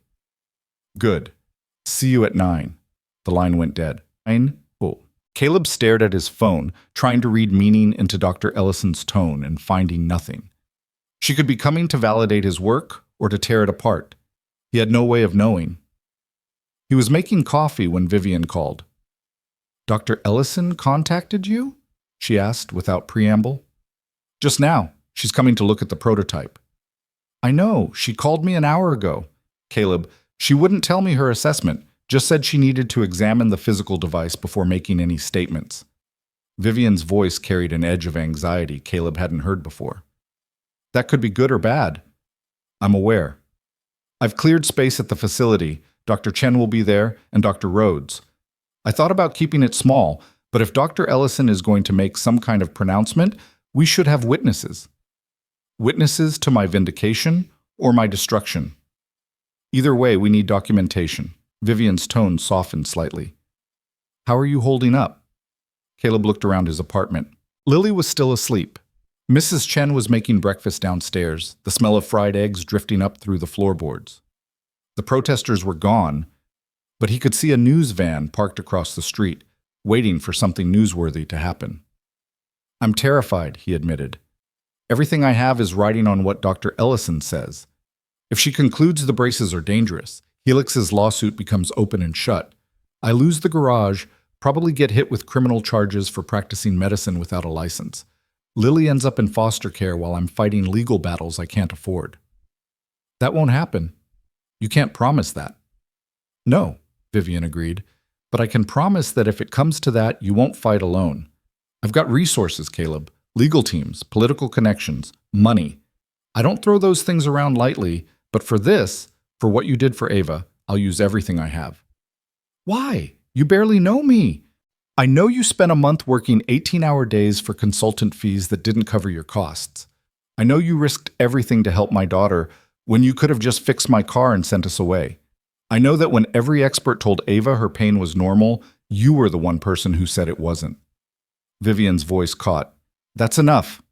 After the call ended, Caleb woke Lily and tried to explain that today might be important, that things might change, that he needed her to be brave no matter what happened. She listened with 8-year-old seriousness and then asked if she could have pancakes for breakfast. Kids had a way of putting things in perspective. By 8:45, Caleb was at Heart Biotech, standing in the testing room where Ava had taken her first pain-free steps. The prototype braces sat on an examination table, gleaming under the fluorescent lights.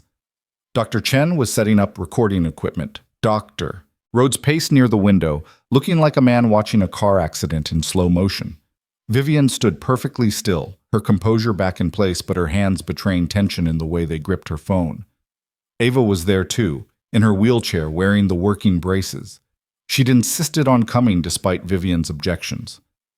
This is my life they're deciding, she'd said. I'm not waiting in another room while other people determine my future. At exactly 9:00 a.m., Dr. Mara Ellison walked through the door. She was smaller than Caleb had imagined, maybe 5'3", with steel gray hair pulled back in a no-nonsense bun and eyes that seemed to catalog everything in an instant. She wore slacks and a blazer that had probably been expensive 20 years ago and carried a leather briefcase that looked older than Caleb. Mr. Mercer.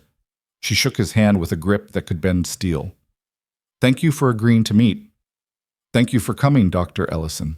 I know you're busy. I'm retired. I have nothing but time. She turned to the others. Dr. Chen, good to see you again. Dr. Rhodes. A nod. Mrs. Hart. Then her gaze landed on Ava. And you must be Miss Hart. How are the braces treating you? Better than anything I've worn in 11 years, Ava said simply. Dr. Ellison smiled slightly. Let's see if the engineering supports that claim. She moved to the examination table, setting down her briefcase and pulling out a laptop, several measuring instruments, and what looked like stress testing equipment. Mr. Mercer, I'm going to ask you some questions. I want you to answer honestly, even if you think the answer makes you look bad. Understood? Understood? Good. First question. When you designed the hip joint pivot point, what calculations did you use to determine the optimal placement? Caleb blinked. He'd expected accusations or challenges, not technical questions. I didn't use calculations initially.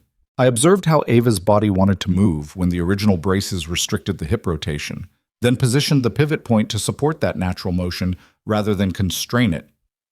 So you used empirical observation rather than theoretical modeling? Yes. I ran calculations afterward to verify the load distribution, but the initial placement was based on watching how the human body actually moves. Dr. Ellison made a note. The servo motors in the original braces operated at what frequency? 60 Hz. They were trying to actively control leg movement in real time. And in your design? I eliminated active control entirely. The support system is purely reactive, using pressure sensors to detect weight shifts and adjust support accordingly. No prediction, no forcing, just response. Show me. Dr. Ellison gestured to the braces. Caleb spent the next hour walking her through every component, every decision, every modification he'd made. Dr. Ellison asked questions that cut straight to the heart of each design choice, exposing his reasoning with surgical precision. She tested the materials, measured the joint angles, examined the sensor arrays with an intensity that made Caleb sweat despite the air conditioning. Dr. Chen and Dr. Rhodes watched in silence. Vivian had stopped pretending to check her phone and was openly staring. Ava sat perfectly still, barely breathing. Finally, Dr. Ellison straightened up and looked at Caleb. "You've made 3 fundamental errors in this design," she said. Caleb's heart stopped. Beside him, he heard Vivian's sharp intake of breath. "The first error," Dr. Ellison continued, pulling out a schematic and marking it with a red pen, "is in your calculation of maximum load stress on the hip joint. You've over-engineered it by approximately 40%, which adds unnecessary weight. The second error is in the sensor placement along the lateral support struts. They're positioned to detect weight shift, but you've missed an opportunity to also track muscle tension, which would allow for even more refined adjustments." She marked another section of the schematic. "The third error is that you've been calling this an orthotic device when it's actually something more sophisticated. This isn't a brace, it's a biomechanical augmentation system that works in partnership with the body's natural movement rather than trying to replace or control it." She looked up, and her expression had changed. "These aren't fatal flaws, Mr. Mercer. They're refinements. The core principles of your design are not only sound, they're brilliant." The room erupted. Dr. Chen actually cheered. Dr. Rhodes made a sound like all the air had been punched out of him. Vivian closed her eyes, her shoulders dropping as 11 years of tension released. Ava started crying and didn't bother to hide it. Caleb just stood there, unable to process what he'd heard. "You're saying," he started, "I'm saying you've solved a problem that stymied the orthotic engineering community for 3 decades. You've done it with minimal resources, no formal training in the field, and an approach so elegantly simple that every expert who sees it is going to feel like an idiot for not thinking of it first." Dr. Ellison closed her laptop. "I'm also saying that Marcus Webb and Helix Biomechanics have spent 10 years selling devices that cause unnecessary suffering because they were too invested in their own approach to question their assumptions." "Can you testify to that?" Vivian asked, her voice tight with controlled emotion. "Officially? In front of the Medical Device Safety Board?" "I can do better than that. I can co-author a paper with Dr. Chen documenting the comparative analysis, submit it to every major medical journal, and present the findings at the International Orthotic Symposium next month." Dr. Ellison looked at Caleb. "With your permission, of course. This is your work." "My permission? Dr. Ellison, I don't have the credentials to publish in medical journals." "You have something better than credentials. You have results." She gestured to Ava. "Miss Hart, would you mind demonstrating the braces for me?" Ava didn't need to be asked twice. She stood, gripping the parallel bars out of habit more than necessity, and walked the length of the testing room. Her gait was smooth, natural, pain-free. She turned and walked back, then released the bars and walked in a circle, her face glowing with the simple joy of movement without suffering. Dr. Ellison watched with the clinical detachment of a researcher and the wonder of someone seeing something genuinely new. "Remarkable," she said quietly. 11 years of pain, eliminated by someone who had the humility to observe rather than prescribe. She turned to Dr. Rhodes. "You worked with Helix on the original design. Do you concur with my assessment?" Dr. Sharpdown. Rhodes looked like he'd aged a decade in the last hour. Yes, the original braces were built according to established orthotic principles, but those principles were incomplete. Mr. Mercer's approach challenges some fundamental assumptions about how we provide mobility support. He paused. I should have seen it. We all should have seen it. Don't beat yourself up, Dr. Ellison said, not unkindly. The history of science is full of experts missing obvious solutions because they were trained to think in certain ways. That's why we need people like Mr. Mercer, people who come at problems from unexpected angles. She turned back to Caleb. Here's what's going to happen. I'm going to write a letter to the Medical Device Safety Board recommending immediate termination of their investigation and fast-track approval for clinical trials of your design. I'm going to make it very clear that any delay in making this technology available to patients is unconscionable. And I'm going to publicly state that the regulatory system that allowed Helix's inferior devices to remain the standard of care for a decade needs serious reform. Webb will fight that, Vivian said. Helix has lobbyists, political connections, so do I. And unlike Marcus Webb, I don't have a financial stake in the outcome. I'm a 72-year-old retired professor with more awards than I have shelf space and a reputation for not tolerating bullshit. Dr. Ellison's smile was sharp. Trust me, Mrs. Hart. This is a fight I know how to win. Caleb found his voice. Why are you doing this? You don't know me. You don't owe me anything. I'm doing this because I spent 40 years in biomedical engineering watching good ideas die in committee meetings and bad ideas thrive because they had better funding. I'm doing this because I'm tired of seeing patients suffer while bureaucrats protect their turf. She looked at Ava, still walking, still reveling in pain-free movement. And I'm doing this because that young woman deserves better than a system that values process over outcomes. The room fell silent except for the soft sound of Ava's footsteps. Then Vivian said, What do we need to do? Dr. Ellison pulled out her phone. First, I'm calling a press conference for tomorrow. Mr. Mercer, you're going to explain your design to the medical community and the general public. Dr. Chen will present the comparative data. I'll provide the academic validation. Together, we're going to make it politically impossible for the safety board to continue their investigation. I'm not good at public speaking, Caleb protested. You don't need to be good at it. You need to be honest. Tell them what you saw, why you built what you built, and what it means for people like Miss Hart. Dr. Ellison's expression softened. The story sells itself, Mr. Mercer. You just need to tell it. And Helix, Webb's lawsuit, will collapse once I submit my findings. No jury is going to side with a company whose devices caused unnecessary suffering against an engineer who eliminated that suffering, regardless of credentials. She paused. Though we should probably get you some credentials. Mrs. Hart, can Hart Biotech fund a scholarship program? Consider it done, Vivian said immediately. Wait, Caleb interrupted. I appreciate all of this, but I can't accept charity. I built the braces because it was the right thing to do, not because I wanted fame or credentials or Mr. Mercer. Dr. Ellison's voice cut through his objections. Do you want to help more people like Miss Hart or don't you? Of course I do, but then you need credentials. You need training.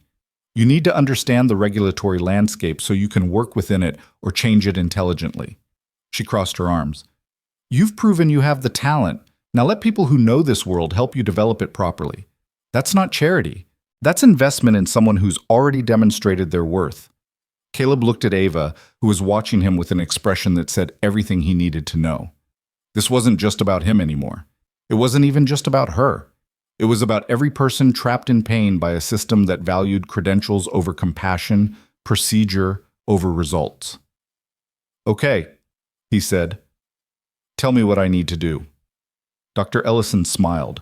There's the smart decision. Now, let's talk strategy. They spent the next 3 hours planning. Dr. Ellison laid out a timeline for publication, certification, and regulatory approval. Vivian called her legal team and redirected them from defense to offense. Dr. Chen drafted the press conference announcement. Dr. Rhodes, looking shell-shocked but determined, agreed to publicly acknowledge the flaws in the original Helix design. And Ava walked, Back and forth across the testing room, sometimes just for the joy of it, sometimes to demonstrate specific points about the brace's functionality. Every step was a small victory, a middle finger to everyone who told her to accept limitations. Around 2 p.m., Vivian's assistant knocked on the door. "Mrs. Hart? Marcus Webb is on the phone. He's requesting an immediate meeting." Vivian's smile was cold. "Tell Mr. Webb I'm busy. If he wants to discuss settlement terms for his company's negligence, he can call my attorney." "He said it's urgent, something about the safety board investigation." Dr. Ellison looked up from her laptop. "Put him on speaker." "I'd like to hear this." Vivian hesitated, then nodded to her assistant. A moment later, Webb's voice filled the room. "Vivian, we need to talk about this situation before it gets out of hand." "It's already out of hand, Marcus. Your company sold my daughter a device that caused her pain for a decade. You knew it wasn't optimal, and you did nothing." "That's a gross mischaracterization. The braces met all regulatory standards." "Regulatory standards that your company helped write," Dr. Ellison interrupted. "This is Mara Ellison, Marcus. We've met at conferences." Silence. Then, "Dr. Ellison, I wasn't aware you were involved in this matter." "Now you are. I've reviewed Mr. Mercer's designs, and I'll be submitting my findings to the safety board tomorrow, along with a recommendation for immediate cessation of your investigation and commencement of an inquiry into Helix's device approval process." "You can't do that. We followed proper protocols. You followed protocols designed to protect manufacturers, not patients. There's a difference." Dr. Ellison's voice was pleasant, conversational, and absolutely lethal. "I'm also presenting at the International Orthotic Symposium next month. I believe your company usually has a significant presence there. I imagine they'll be very interested to hear how a self-taught mechanic outperformed your entire engineering department." Another pause. When Webb spoke again, his voice had changed. "What do you want?" "I want you to withdraw your complaint and your lawsuit. I want a public acknowledgement that Mr. Mercer's design represents a legitimate advancement in orthotic technology. And I want Helix to fund independent research into biomechanical augmentation systems so other patients can benefit from this approach." "That's absurd. We'd be admitting fault." "You're at fault. The only question is whether you admit it gracefully or have it proven in court and in academic journals." Dr. Ellison glanced at Vivian. "Mrs. Hart has excellent attorneys. I have an impeccable reputation and 40 years of peer-reviewed research. Mr. Mercer has a design that works and a patient who can testify to its effectiveness. What do you have, Marcus?" Silence. "I need to consult with our legal team," Webb finally said. "You have 24 hours. After that, we go public with everything." Dr. Ellison ended the call. Caleb realized he'd been holding his breath. "That was necessary," Dr. Ellison said. "Men like Webb only understand leverage. Now he knows he's outgunned." "But what if he doesn't back down? Then we destroy him." She said it matter-of-factly, like she was discussing the weather. "I've ended careers for less than what Helix has done. I won't lose sleep over ending his." Vivian was staring at Dr. Ellison with something close to awe. "Remind me never to get on your bad side. Don't harm patients through negligence or greed, and we'll get along fine." Dr. Ellison started packing up her equipment. "Mr. Mercer, I need you at Stanford tomorrow morning. We're doing a full technical presentation before the press conference. I want you comfortable with the academic language and prepared for hostile questions." Hostile questions? There will be skeptics, people invested in the current system, people who feel threatened by the idea that a mechanic can outthink certified engineers, people who just don't like change. She looked at him directly. "Can you handle that?" Caleb thought about the protesters outside his garage, the reporters shouting questions, the cease and desist letter threatening to take everything he had. He thought about Danny's notebooks, about Ava's first pain-free steps, about the promise he'd made to make his brother's suffering mean something. "Yeah," he said, "I can handle it." "Good. Because tomorrow we're not just defending your work. We're changing how the medical device industry thinks about innovation and patient care." Dr. Ellison smiled. No pressure. After she left, Caleb found himself alone with Ava. Vivian had gone to brief her legal team, and the doctors were reviewing Dr. Ellison's notes. The testing room was quiet, just the two of them, and the braces that had started everything. You did it, Ava said softly. You actually did it. Dr. Ellison did it. I just built the thing. You built the thing everyone said was impossible. You proved that the system was wrong. She stood up from her wheelchair and walked over to him. No parallel bars, no assistance, just walking like it was the most natural thing in the world. Do you know what that means to me? Not just the walking, but knowing that I was right, that the pain wasn't normal, that I didn't have to accept it. You were always right. I just gave you a way to prove it. That's more than anyone else did in 11 years. She stopped in front of him, close enough that he could see the tears in her eyes. Thank you for everything, for seeing what no one else saw, for not giving up even when it would have been easier, for caring about a stranger's pain. You're not a stranger anymore. No, I'm not. She smiled. So when you're famous and running your own research lab and changing the world, don't forget about the walking lady. Caleb laughed, the tension of the day finally breaking. I don't think there's much chance of that. But later, driving back to his garage with Lily asleep in the passenger seat and the sunset painting San Diego in gold and orange, Caleb thought about Dr. Ellison's words. Tomorrow they were going to change how the medical device industry thought about innovation. Tomorrow, they were going to fight a system that had valued credentials over compassion for decades. Tomorrow, Caleb Mercer, broke mechanic, single dad, self-taught engineer, was going to stand in front of the medical establishment and prove that sometimes the best solutions come from the people least qualified to find them. He should have been terrified. Maybe he was. But mostly, he felt something else. Hope. Real hope. The kind that came from knowing you'd done something that mattered, something that would outlive you and help people you'd never meet. Danny would have liked that. His phone buzzed. A text from Vivian. Webb called back. He wants to negotiate. We're winning. Then one from Dr. Chen. Press conference is trending before it even happens. The medical community is watching. And finally, one from Ava. Whatever happens tomorrow, you've already changed my life. That's enough. Everything else is just bonus. Caleb saved that last message, then pulled into the alley behind his garage. The lights were still flickering. He still hadn't fixed them. But tomorrow, after he changed the world, maybe he'd finally get around to it. Some problems, after all, were smaller than they seemed, and some solutions, no matter how impossible they looked, just required the courage to try. The Stanford Medical Center auditorium held 300 people, and every seat was filled by 8:30 a.m. Caleb stood backstage, watching through a gap in the curtain as reporters set up cameras. Medical professionals filled the front rows, and what looked like half the biotech industry crowded into the back. His hands were shaking. First time? Dr. Ellison appeared beside him, looking completely unbothered by the chaos. First time speaking to more than 5 people at once. Yeah. You'll be fine.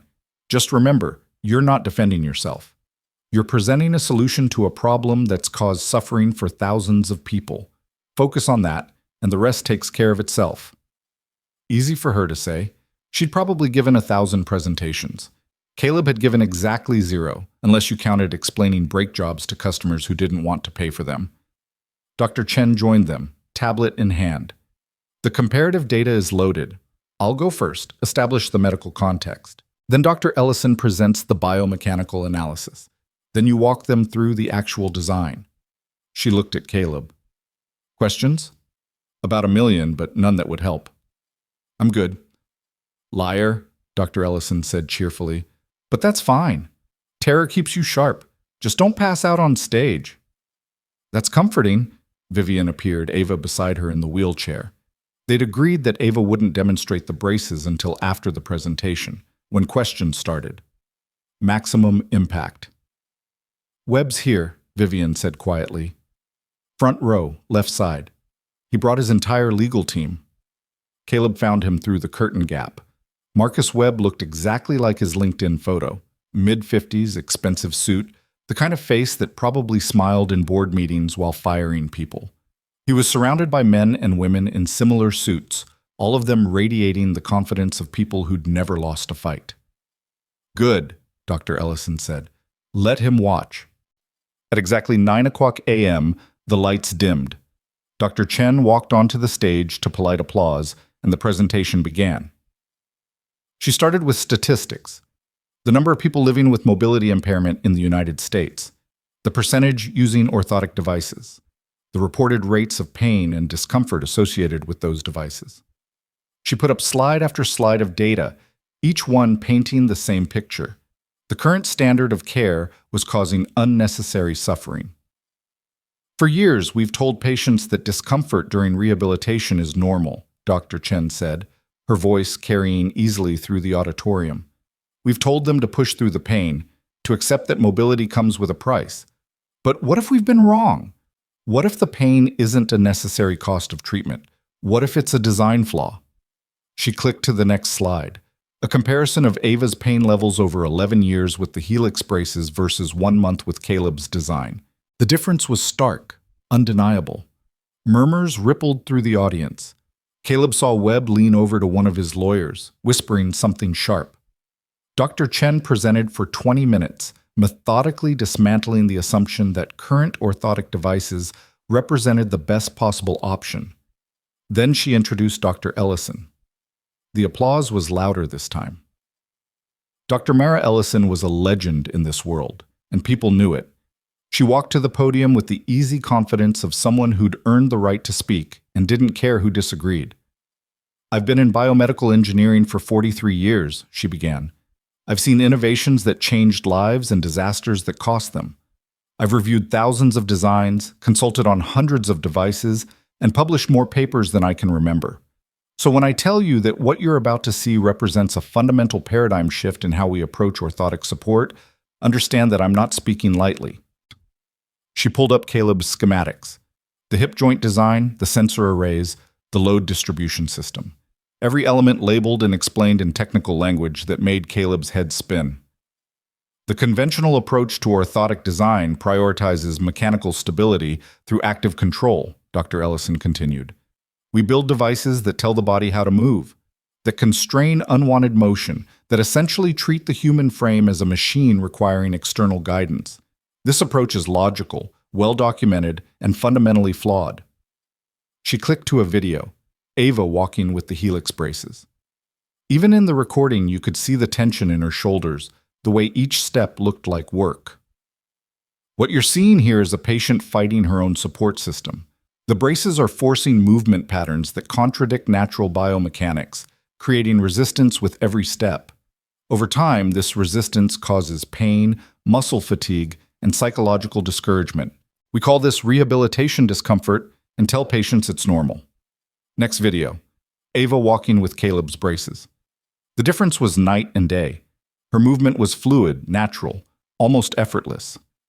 This is the same patient, 11 years later, using a device designed by someone with no formal training in orthotic engineering, no medical degree, no certification from any regulatory body. Dr. Ellison paused, letting that sink in.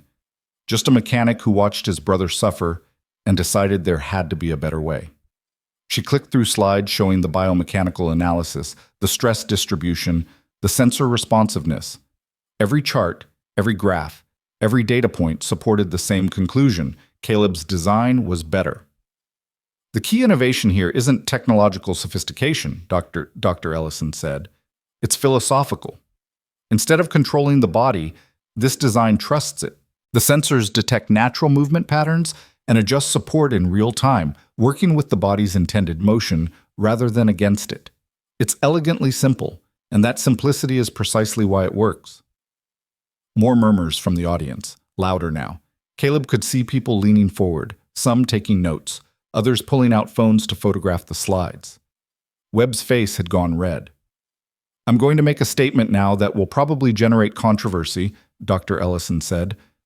"The regulatory system that approved the Helix devices while prohibiting Mr. Mercer's work is not protecting patients. It's protecting industry. It's valuing credentials over results, procedure over outcomes. And it needs to change." The murmurs became actual conversation. Someone started clapping. Dr. Ellison raised a hand for silence. "I'm not advocating for unregulated medical device development. Patient safety must remain paramount. But I am advocating for a system that recognizes innovation regardless of its source. that values empirical results over institutional pedigree, that asks, does it work, before who built it? She looked directly at Webb. Because the current system allowed a 19-year-old woman to suffer unnecessarily for 11 years while the experts told her it was normal. That's not acceptable. She stepped back from the podium. Now I'd like to introduce the person who actually built the device you've been seeing, Caleb Mercer. The applause was immediate and loud, which somehow made Caleb's terror worse. He walked onto the stage feeling like he was moving through water, hyper-aware of the 300 faces watching him, the cameras recording every moment, Webb's glare burning into him from the front row. The podium felt like a shield. He gripped it, looked out at the audience, and went completely blank on everything he'd planned to say. Dr. Ellison had told him to focus on the problem, not himself. So he did. My brother Danny lost his legs in Iraq, Caleb started, his voice rougher than he'd intended. IED. He was 26. They gave him the best prosthetics the VA could provide, the best therapy, the best everything. And for 3 years, I watched him fight to walk again. Every day was pain, every step was work, and every specialist he saw told him the same thing. This is as good as it gets. Accept it. The auditorium had gone quiet. Caleb found he could breathe a little easier when he wasn't looking at the crowd, just at his notes. Danny died still fighting, still believing there had to be a better way. So I started learning. Not in medical school, I couldn't afford that. Not in engineering programs, I was running a garage. I just read everything I could find about how the body moves, how it balances, how it wants to work when we let it. He looked up. And I learned that sometimes the experts are wrong. Not because they're bad at their jobs, but because they're asking the wrong questions. He pulled up his first schematic. His hands had stopped shaking. When I looked at Ava Hart's braces, I saw the same mistake the VA doctors made with Danny. They were trying to control movement instead of support it. Force the body to move the way engineers thought it should instead of helping it move the way it wants to. He walked through the design, pointing out each element. So I built something different. Sensors instead of servos, reactive support instead of active control. A system that listens to what the body is trying to do and just gets out of the way. He clicked through test results, failure data, the iterations that hadn't worked. I'm not going to stand here and tell you I knew what I was doing. I didn't. I failed 3 times before I got it right. I hurt someone trying to help her, but I kept trying because I remembered what giving up looked like, and I couldn't do that again. The design schematics filled the screen behind him. All the work, all the sleepless nights, all the desperate hope that maybe this time it would work. I know I'm not qualified by the normal standards. I know my approach doesn't follow established protocols.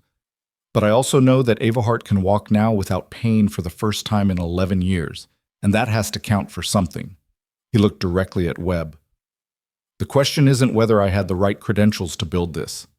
The question is why the people with credentials didn't build it first.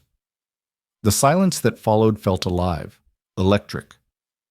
Then someone in the middle of the auditorium started clapping. Others joined. Within seconds, half the room was applauding. Webb stood up and walked out, his legal team scrambling to follow. Dr. Ellison returned to the stage, smiling. Questions? Hands shot up everywhere. Doctor. Ellison pointed to a woman in the 3rd row, reporter, based on the press badge. Dr. Ellison, you're essentially advocating for dismantling the medical device certification process. How do you prevent unsafe devices from reaching patients if we allow uncredentialed individuals to build and distribute medical equipment? I'm not advocating for dismantling anything, Dr. Ellison replied. I'm advocating for expanding how we evaluate competence. Mr. Mercer's work was supervised by certified physicians. It was tested under controlled conditions. The results were documented and peer-reviewed.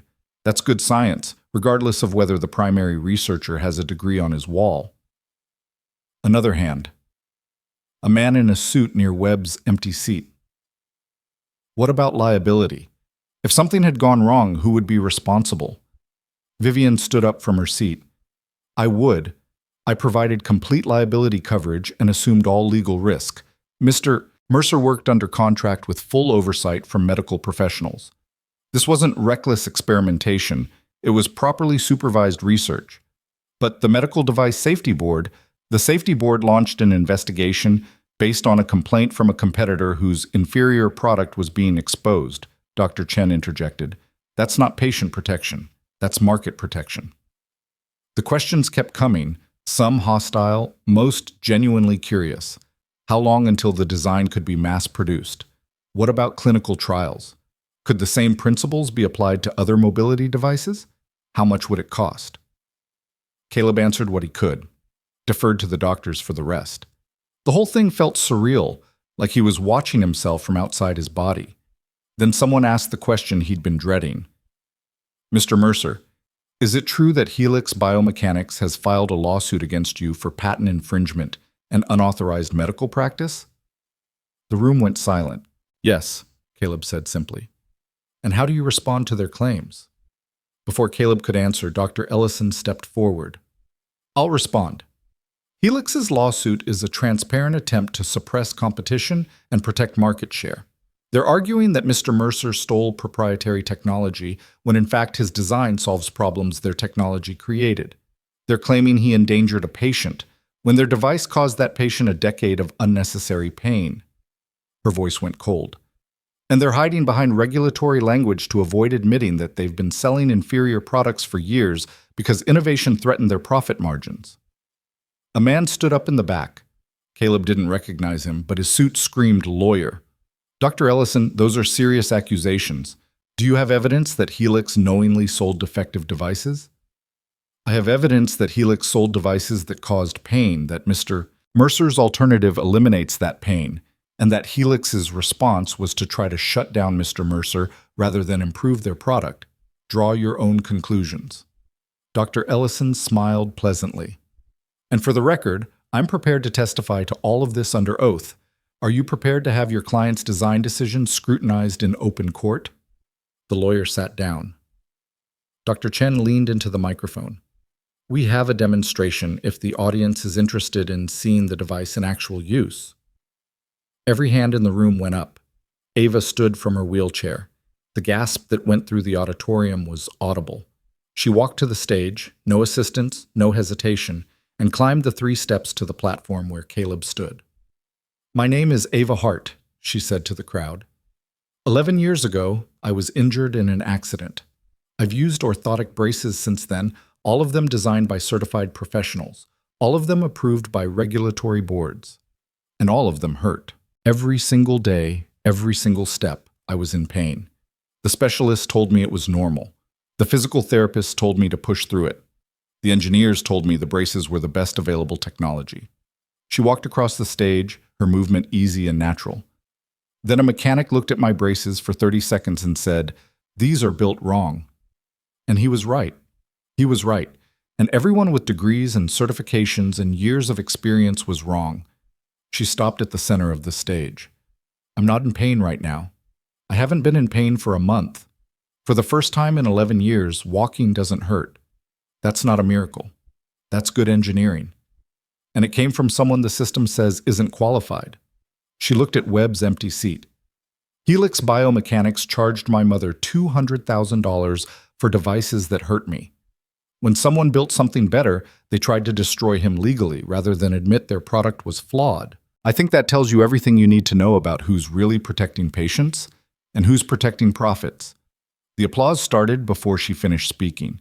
It built and built, people standing, the noise overwhelming. Cameras flashed, reporters shouted follow-up questions that couldn't be heard over the ovation. Caleb found himself standing next to Ava, both of them at the center of something bigger than either had anticipated. She reached out and took his hand, squeezing it once. "We did it," she whispered. "You did it," he corrected. "I just built the thing." Then we both did it, together. The press conference officially ended 20 minutes later, but the questions didn't stop. Reporters cornered Caleb, Dr. Ellison, Vivian, anyone who'd been involved. The medical professionals in attendance wanted to examine the braces up close. 3 different universities expressed interest in hiring Caleb as a consultant. 2 medical device companies asked about licensing the design. Through it all, Caleb kept looking for Webb, but the Helix contingent had vanished, probably already on the phone with their PR team, trying to figure out damage control. It wasn't until almost noon that Caleb finally escaped to a quiet hallway. He leaned against the wall, suddenly exhausted. The adrenaline that had carried him through the presentation was fading, leaving behind the reality of what had just happened. He'd stood in front of the medical establishment and called them wrong. He'd accused a major corporation of negligence.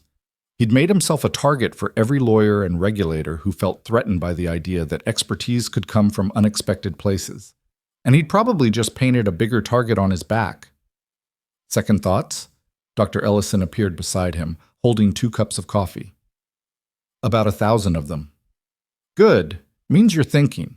She handed him one of the cups. Webb's going to come after you harder now. You embarrassed him publicly. Men like that don't forgive. I know. But he's also in a weaker position than he was this morning. Public opinion matters, and right now the public sees a mechanic helping a suffering patient versus a corporation trying to silence him. That's not a fight Helix wants. So what happens now? Now we wait and see if Webb's smart enough to back down or stupid enough to escalate. Dr. Ellison sipped her coffee. My money's on stupid. Pride makes people do foolish things. That's not reassuring. It's not meant to be. This is going to get worse before it gets better. She looked at him directly. You ready for that? Caleb thought about Lily, about the garage, about everything he stood to lose. Then he thought about Ava walking across that stage, about the look on her face when she'd said she wasn't in pain anymore. Yeah, he said. I'm ready. Good, because we're just getting started. She was right, of course. The press conference was the beginning, not the end. Within hours, the story had spread across social media, news sites, medical forums. Opinion pieces started appearing, some praising Caleb's innovation, others warning about the dangers of unregulated medical practice. The debate that Dr. Ellison had wanted to spark had caught fire. And somewhere in the midst of it all, Marcus Webb was planning his counterattack. Caleb drove back to San Diego that afternoon, listening to radio hosts debate whether he was a visionary or a menace. Half the callers supported him. The other half thought he should be arrested. Lily was waiting when he got home, bouncing with 8-year-old excitement. Dad, you're on TV. Mrs. Chen showed me. You were talking to all those people. Yeah, sweetheart. It was a big day. Are you famous now? I don't know, maybe a little. Does that mean we're rich? Caleb laughed despite everything. No, definitely not rich. Same broke dad, just with more people knowing about it. Oh. Lily processed this. Can we still have pizza for dinner? Yeah, we can still have pizza. While Lily played, Caleb checked his messages. There were hundreds, most from reporters or strangers with opinions, but buried in there were a few that mattered. From Vivian. Webb's lawyers contacted mine. They want to negotiate. I think we're winning. From Dr. Chen. The medical journals are fast-tracking publication. This is really happening. From Dr. Ellison. Well done today. You didn't pass out, and you told the truth. That's all anyone can ask. And from Ava. Thank you for being brave enough to tell our story. Whatever happens next, it was worth it. Caleb saved that one, then opened his laptop and pulled up the news coverage. There he was, a mechanic from Edge Park, standing on a Stanford stage and challenging the medical establishment. It should have felt impossible. Instead, it felt right. His phone rang. Unknown number, but he answered anyway. Mr. Mercer, this is Jennifer Walsh from the Medical Device Safety Board. I'm calling to inform you that in light of recent developments, we're suspending our investigation pending further review. Caleb's heart jumped. Suspending it? Dr. Ellison's testimony and the public response to today's presentation have raised questions about the scope and motivation of the original complaint. We'll be conducting a comprehensive review of the case before proceeding. She paused. This doesn't mean you're cleared, Mr. Mercer, but it does mean you're not under active investigation. I understand. Thank you. After she hung up, Caleb just sat there, phone in hand, not quite believing what he'd heard. The investigation was suspended. Not ended, but suspended. It was something. Maybe enough. He called Vivian. I heard, she said before he could speak. Webb's lawyers called 2 minutes ago. They're withdrawing the lawsuit. What? Completely withdrawing. No settlement, no conditions. They're just dropping it. Vivian's voice carried disbelief and triumph in equal measure. We won, Caleb. We actually won. How? Why would they just give up? Because Dr. Ellison was right. Public opinion matters, and right now Helix looks like the villain. Continuing the lawsuit would just keep the story in the news, keep highlighting how their product caused pain while yours eliminated it. They're cutting their losses. She laughed. They're calling it a good faith gesture to promote innovation in orthotic care. Translation, they're terrified. Caleb couldn't speak. All the fear, all the sleepless nights, all the certainty that he was about to lose everything. It was just gone, released like pressure from an overfilled tire. Caleb? You still there? Yeah, I'm just processing. Take your time. I'm still processing too. Vivian's voice softened. You did something amazing.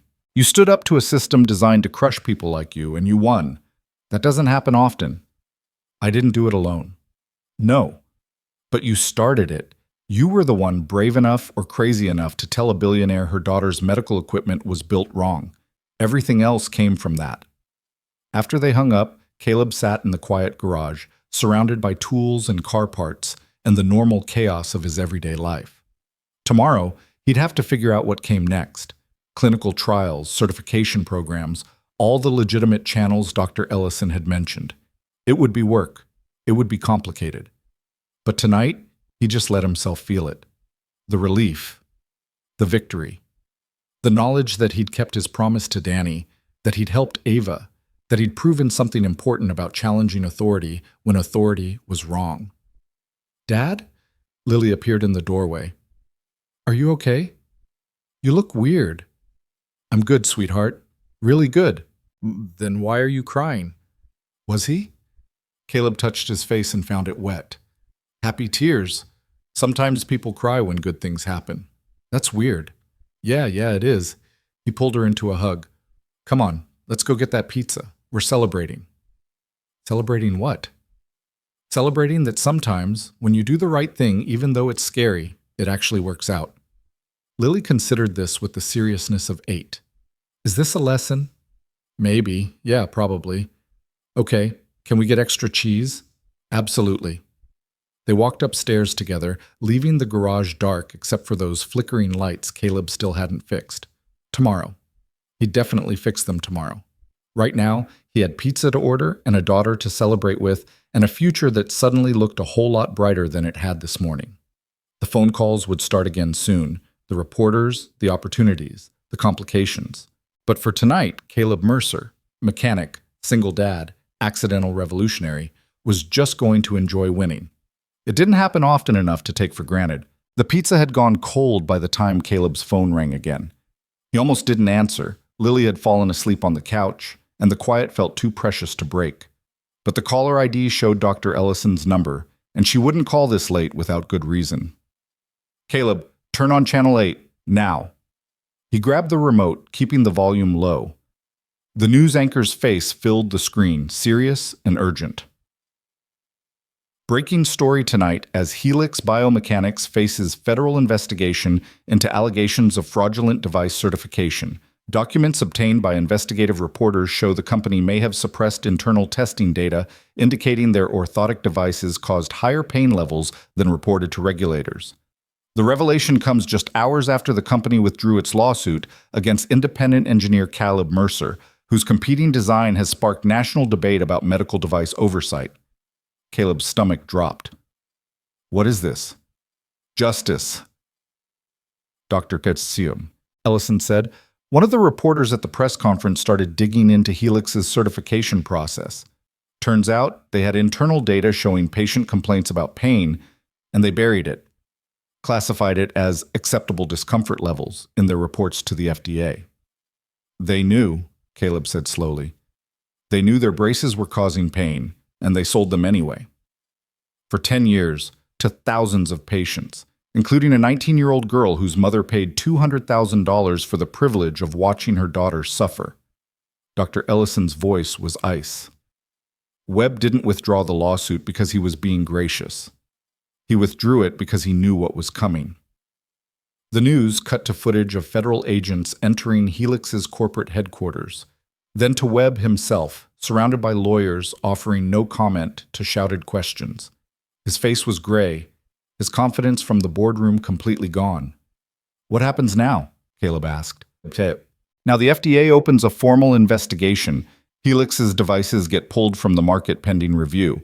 Webb probably faces criminal charges for fraud, and every patient who suffered using their braces has grounds for a lawsuit." She paused. "This is going to get ugly, Caleb. You're going to be called as a witness, probably multiple times. The media attention is going to intensify. Your life is about to get very complicated. More complicated than it already was. Exponentially. You're not just the mechanic who built a better brace anymore. You're the person who exposed systemic fraud in the medical device industry. That makes you a hero to some people and a threat to others." Caleb looked at his daughter, still sleeping peacefully, completely unaware that her father had just become the center of a national scandal. "I just wanted to help Ava walk." "I know, but you can't unring this bell. What you started, it's bigger than one girl, bigger than one company. You've opened a door that a lot of powerful people wanted to stay closed." After hanging up, Caleb carried Lily to bed, then stood at the window watching the street below. The news van was back, and it had brought friends. 3 vehicles now, reporters probably waiting for first light to start knocking on his door again. His phone buzzed with a text from Vivian. "Are you watching the news? Yeah, this is insane. This is what happens when you challenge a corrupt system. It fights back by tearing itself apart." A pause, then, "How are you holding up? Ask me tomorrow." "Fair enough. Get some sleep. We've got a lot to deal with in the morning." Sleep didn't come easy. Caleb lay in bed thinking about the thousands of people who'd used Helix's braces, who'd been told their pain was normal, who'd trusted the system to protect them. All those people suffering while Webb and his executives counted profits and buried data. Danny had been one of them. The VA had used Helix devices.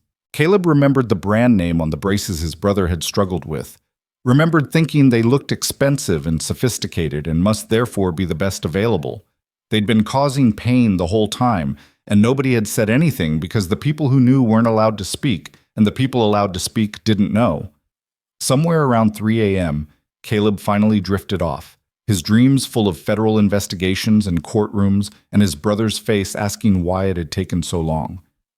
Morning came with pounding on the door. Caleb stumbled out of bed to find Mrs. Chen already dealing with reporters, her 4'11" frame blocking the entrance like a bouncer at a club.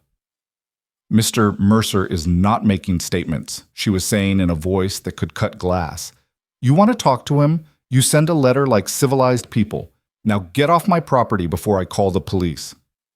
"Your property?" one reporter protested. "I own the building. He rents my property. She started closing the door. "Go bother someone else." Caleb waited until she'd secured the locks before emerging. "Thank you." "Bah, vultures." Mrs. Chen headed toward the stairs. "I'm making breakfast. You need strength for whatever today brings." She wasn't wrong. By 8 a.m., Caleb had received calls from 3 federal investigators, 2 congressional staffers, and someone claiming to represent a group of former Helix patients organizing a class action lawsuit. His email inbox had overflowed. His voicemail was full. And Vivian had texted asking him to come to Heart Biotech as soon as possible. He found her in her office, looking like she hadn't slept either. Dr. Chen and Dr. Rhodes were there, along with 2 people Caleb didn't recognize, a man and woman in their 60s, both with the careful posture of people managing chronic pain. "Caleb, this is Richard and Martha Brennan," Vivian said. "They've been using Helix braces for 8 years. They saw the news last night." Richard stepped forward, leaning heavily on a cane. "Mr. Mercer, we wanted to meet you, to thank you." His voice shook. "We've been in pain for 8 years. The doctors told us it was normal, that we needed to accept it. We thought we were weak for not being able to handle it." "We blamed ourselves," Martha added. Her eyes were red from crying. "We thought we weren't trying hard enough, weren't strong enough. And all this time, it was the braces. The things that were supposed to help us were hurting us." "I'm so sorry," Caleb said, feeling the inadequacy of the words. "I wish I'd known sooner. I wish I could have helped." "But you can help," Richard said. "Your design, could it work for people like us? People who aren't teenagers, who've been dealing with this for years?" Caleb looked at Vivian, who nodded slightly. The principles should apply regardless of age. The body's biomechanics don't fundamentally change. But I'd need to do individual fittings, adjustments for different mobility levels. We'll volunteer for trials, Martha said immediately. Whatever you need. We've spent 8 years in pain. We'll take the risk if there's a chance it could stop. There are others, Richard added. We've been in contact with a support group for orthotic users. Hundreds of people, all reporting the same pain levels, all told it was normal. When they heard about what you did for the Heart Girl, they wanted to know if you could help them too. Hundreds of people. Caleb felt the weight of it settle on his shoulders. This wasn't about Ava anymore. It wasn't even about exposing Helix. It was about all the people who'd been suffering in silence, who'd trusted the system and been failed by it. I'll need help, he said. I'm one person. I can't build hundreds of custom braces. That's why we're here, Dr. Chen said. Mrs. Hart and I have been discussing establishing a proper research program. Clinical trials, FDA approval process, the whole legitimate pathway. We want you to lead it. I'm not qualified. Stop saying that, Dr. Ellison's voice came from the doorway. She walked in carrying her briefcase, looking like she'd been up all night too. You're more qualified than the people who built devices that hurt patients. Qualification isn't just about credentials, it's about competence. You've proven you have that. She set her briefcase on the table and pulled out a folder. I spent the night drafting a proposal for a supervised certification program. You'd work under my license while pursuing formal biomedical engineering credentials. Heart Biotech would fund the research and clinical trials. Stanford would provide academic oversight and access to facilities. We'd start with a small trial, Dr. Chen added. 20 patients, carefully monitored, full medical supervision. If the results match what we saw with Ava, and I believe they will, we expand from there. Caleb looked around the room at faces full of hope and determination. At Richard and Martha, who'd suffered for 8 years and were ready to risk more suffering for a chance at relief. At the doctors who were willing to stake their reputations on a mechanic's design. At Vivian, who'd turned a broken-down car into a crusade for her daughter's well-being. When do we start? He asked. The smile that broke across Vivian's face was answer enough. The next 6 months were a whirlwind. The FDA investigation into Helix expanded, uncovering not just buried pain data, but evidence of rushed testing, falsified reports, and systematic suppression of patient complaints. Marcus Webb was indicted on fraud charges. 3 other executives followed. The company's stock collapsed. Meanwhile, Caleb found himself splitting time between his garage, Heart Biotech's research facility, and Stanford's biomedical engineering department. Dr. Ellison became his mentor, teaching him to translate his intuitive understanding into academic language, to document everything, to think like a researcher instead of a mechanic. The clinical trial with 20 patients became 50, then 100. Every single participant reported reduced pain levels. Most reported complete elimination of pain within weeks of switching to the new design. The data was overwhelming, undeniable. Dr. Chen published their findings in the New England Journal of Medicine. The paper, co-authored by Caleb, Dr. Ellison, Dr. Chen, and Dr. Rhodes, sent shockwaves through the medical community. More importantly, it provided the documentation the FDA needed to fast-track approval. But not everything was smooth. There were setbacks, complications, moments when Caleb wondered if he was in over his head. One patient's fitting went wrong, causing a fall that resulted in a broken wrist. The injury wasn't serious, but the guilt nearly broke Caleb. He'd spent 3 days convinced he should quit, that he was proving Webb right about uncredentialed practitioners being dangerous. It was Ava who talked him down. You know what's dangerous, she'd said, finding him in the workshop at 2 a.m., surrounded by revised schematics. Doing nothing, accepting that people have to suffer because the system says changing things is too risky. One broken wrist versus thousands of people in daily pain for years. That's not even a calculation, Caleb. That's just obvious.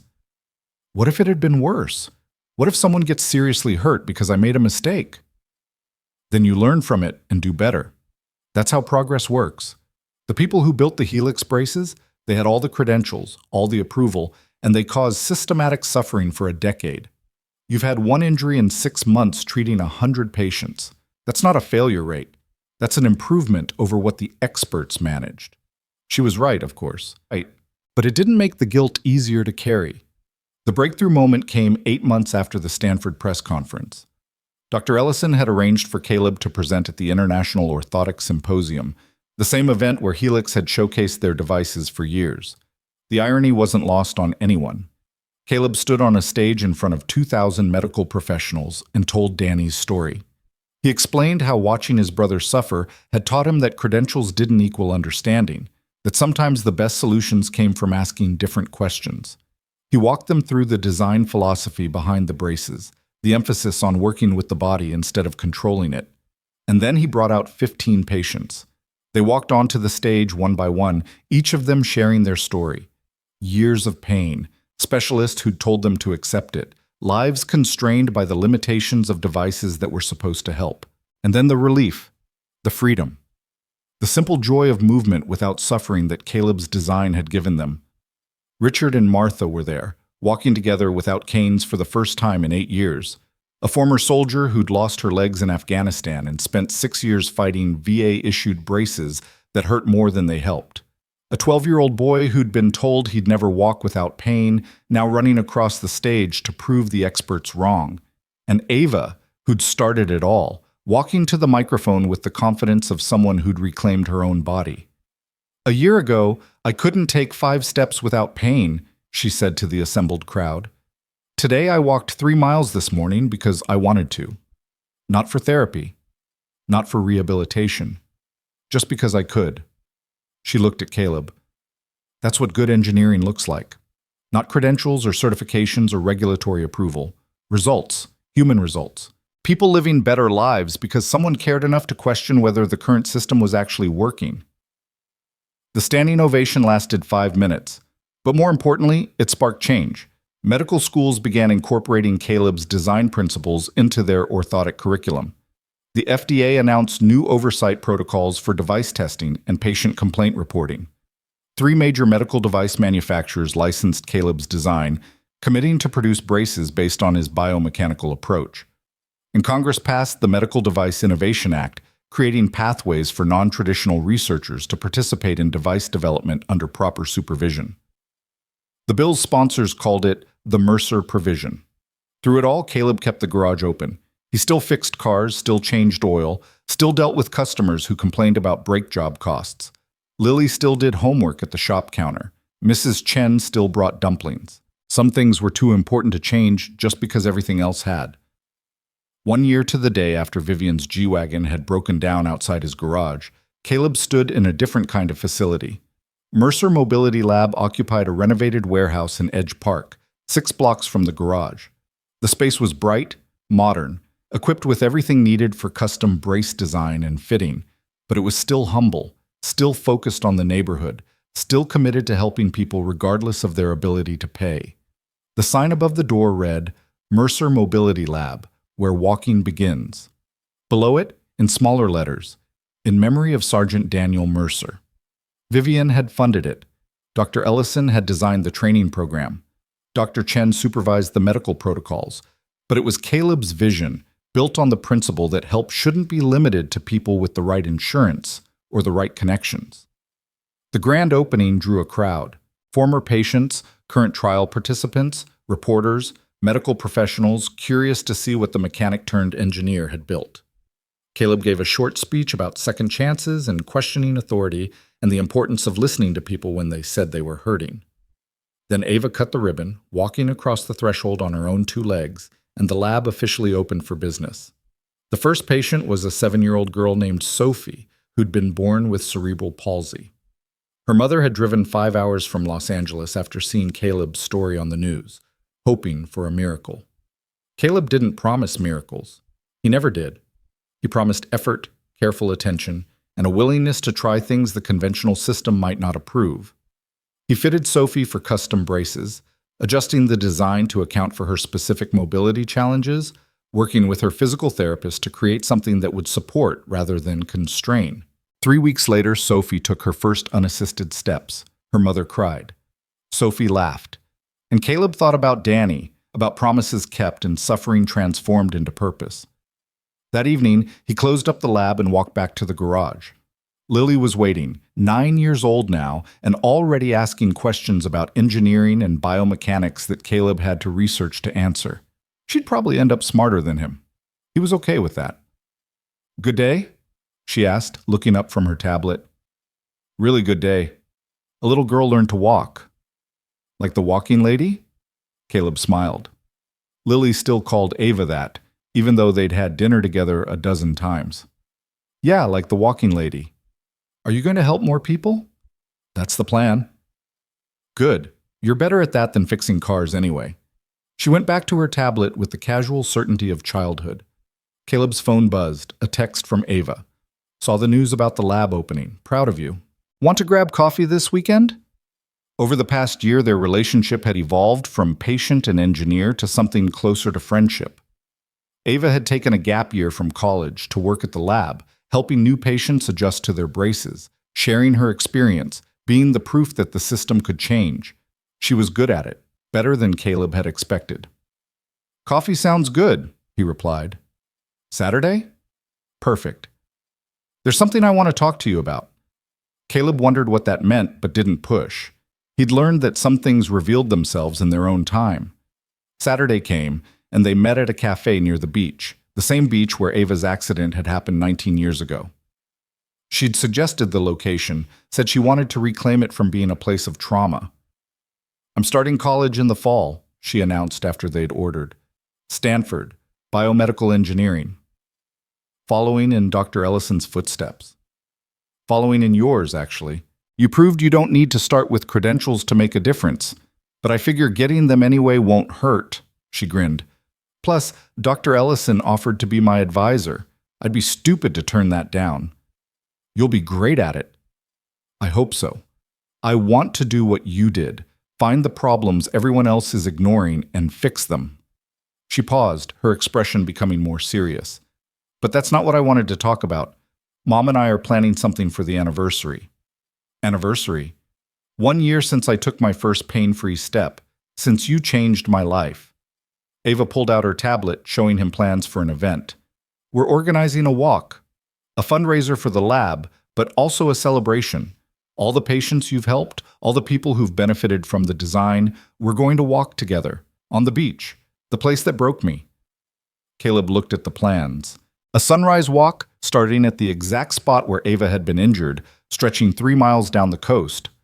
Sponsorships, donations, media coverage, a public declaration that pain didn't have to be permanent, that bodies could heal, that systems could change. "It's too much," he said. "You don't need to... I need to do exactly this. For me, not for you." Ava met his eyes. "You gave me back my legs. Let me use them to help other people get theirs back too." The walk happened on a Saturday morning in early June, when the marine layer had burned off and the California sun painted everything gold. 200 people showed up. Patients from the lab, trial participants, families, supporters. Richard and Martha Brennan were there, walking hand in hand. Sophie and her mother, the little girl wearing braces decorated with stars. Dr. Chen and Dr. Rhodes in matching lab coats. Dr. Ellison looking entirely too pleased with herself. Vivian gave a speech about second chances and the courage to challenge broken systems. Ava talked about the difference between accepting limitations and fighting them. Several patients shared their stories, each one a variation on the same theme: suffering, hopelessness, and then someone caring enough to question whether that suffering was necessary. Then Caleb spoke. "A year ago, a car broke down outside my garage, and I met a girl in pain that everyone had told her to accept. I didn't accept it, not because I'm special or particularly brave, but because I'd seen that pain before.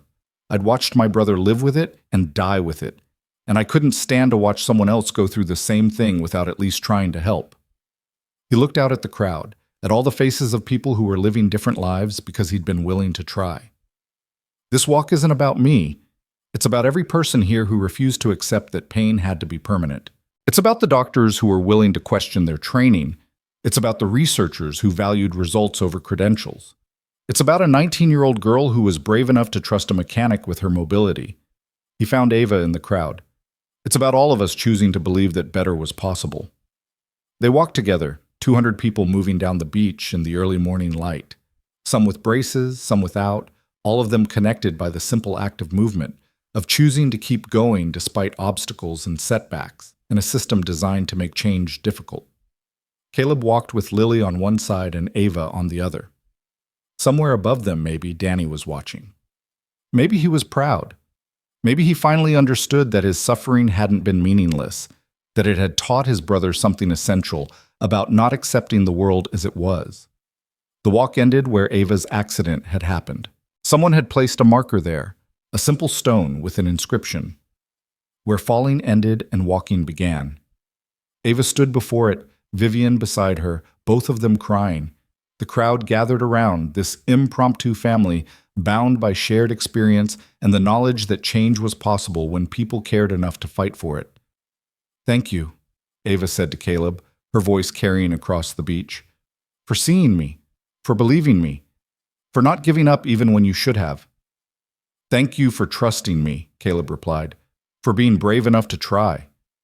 "So what happens now?" Lily asked, always practical. "Is the story over?" Caleb looked at the Mercer Mobility Lab logo on several people's t-shirts, at the waiting list of patients that stretched months into the future, at the medical schools teaching his design principles, at the laws that had changed because people demanded better. "No," he said, "the story's just starting." And it was true. There would be more patients, more challenges, more fights with bureaucracies that didn't want to change. There would be setbacks and failures and moments of doubt. But there would also be moments like this, people walking who'd been told they couldn't, pain ending where everyone said it was permanent, a system slowly bending towards something better. Caleb Mercer had started as a broke mechanic trying to keep his daughter fed and his garage open.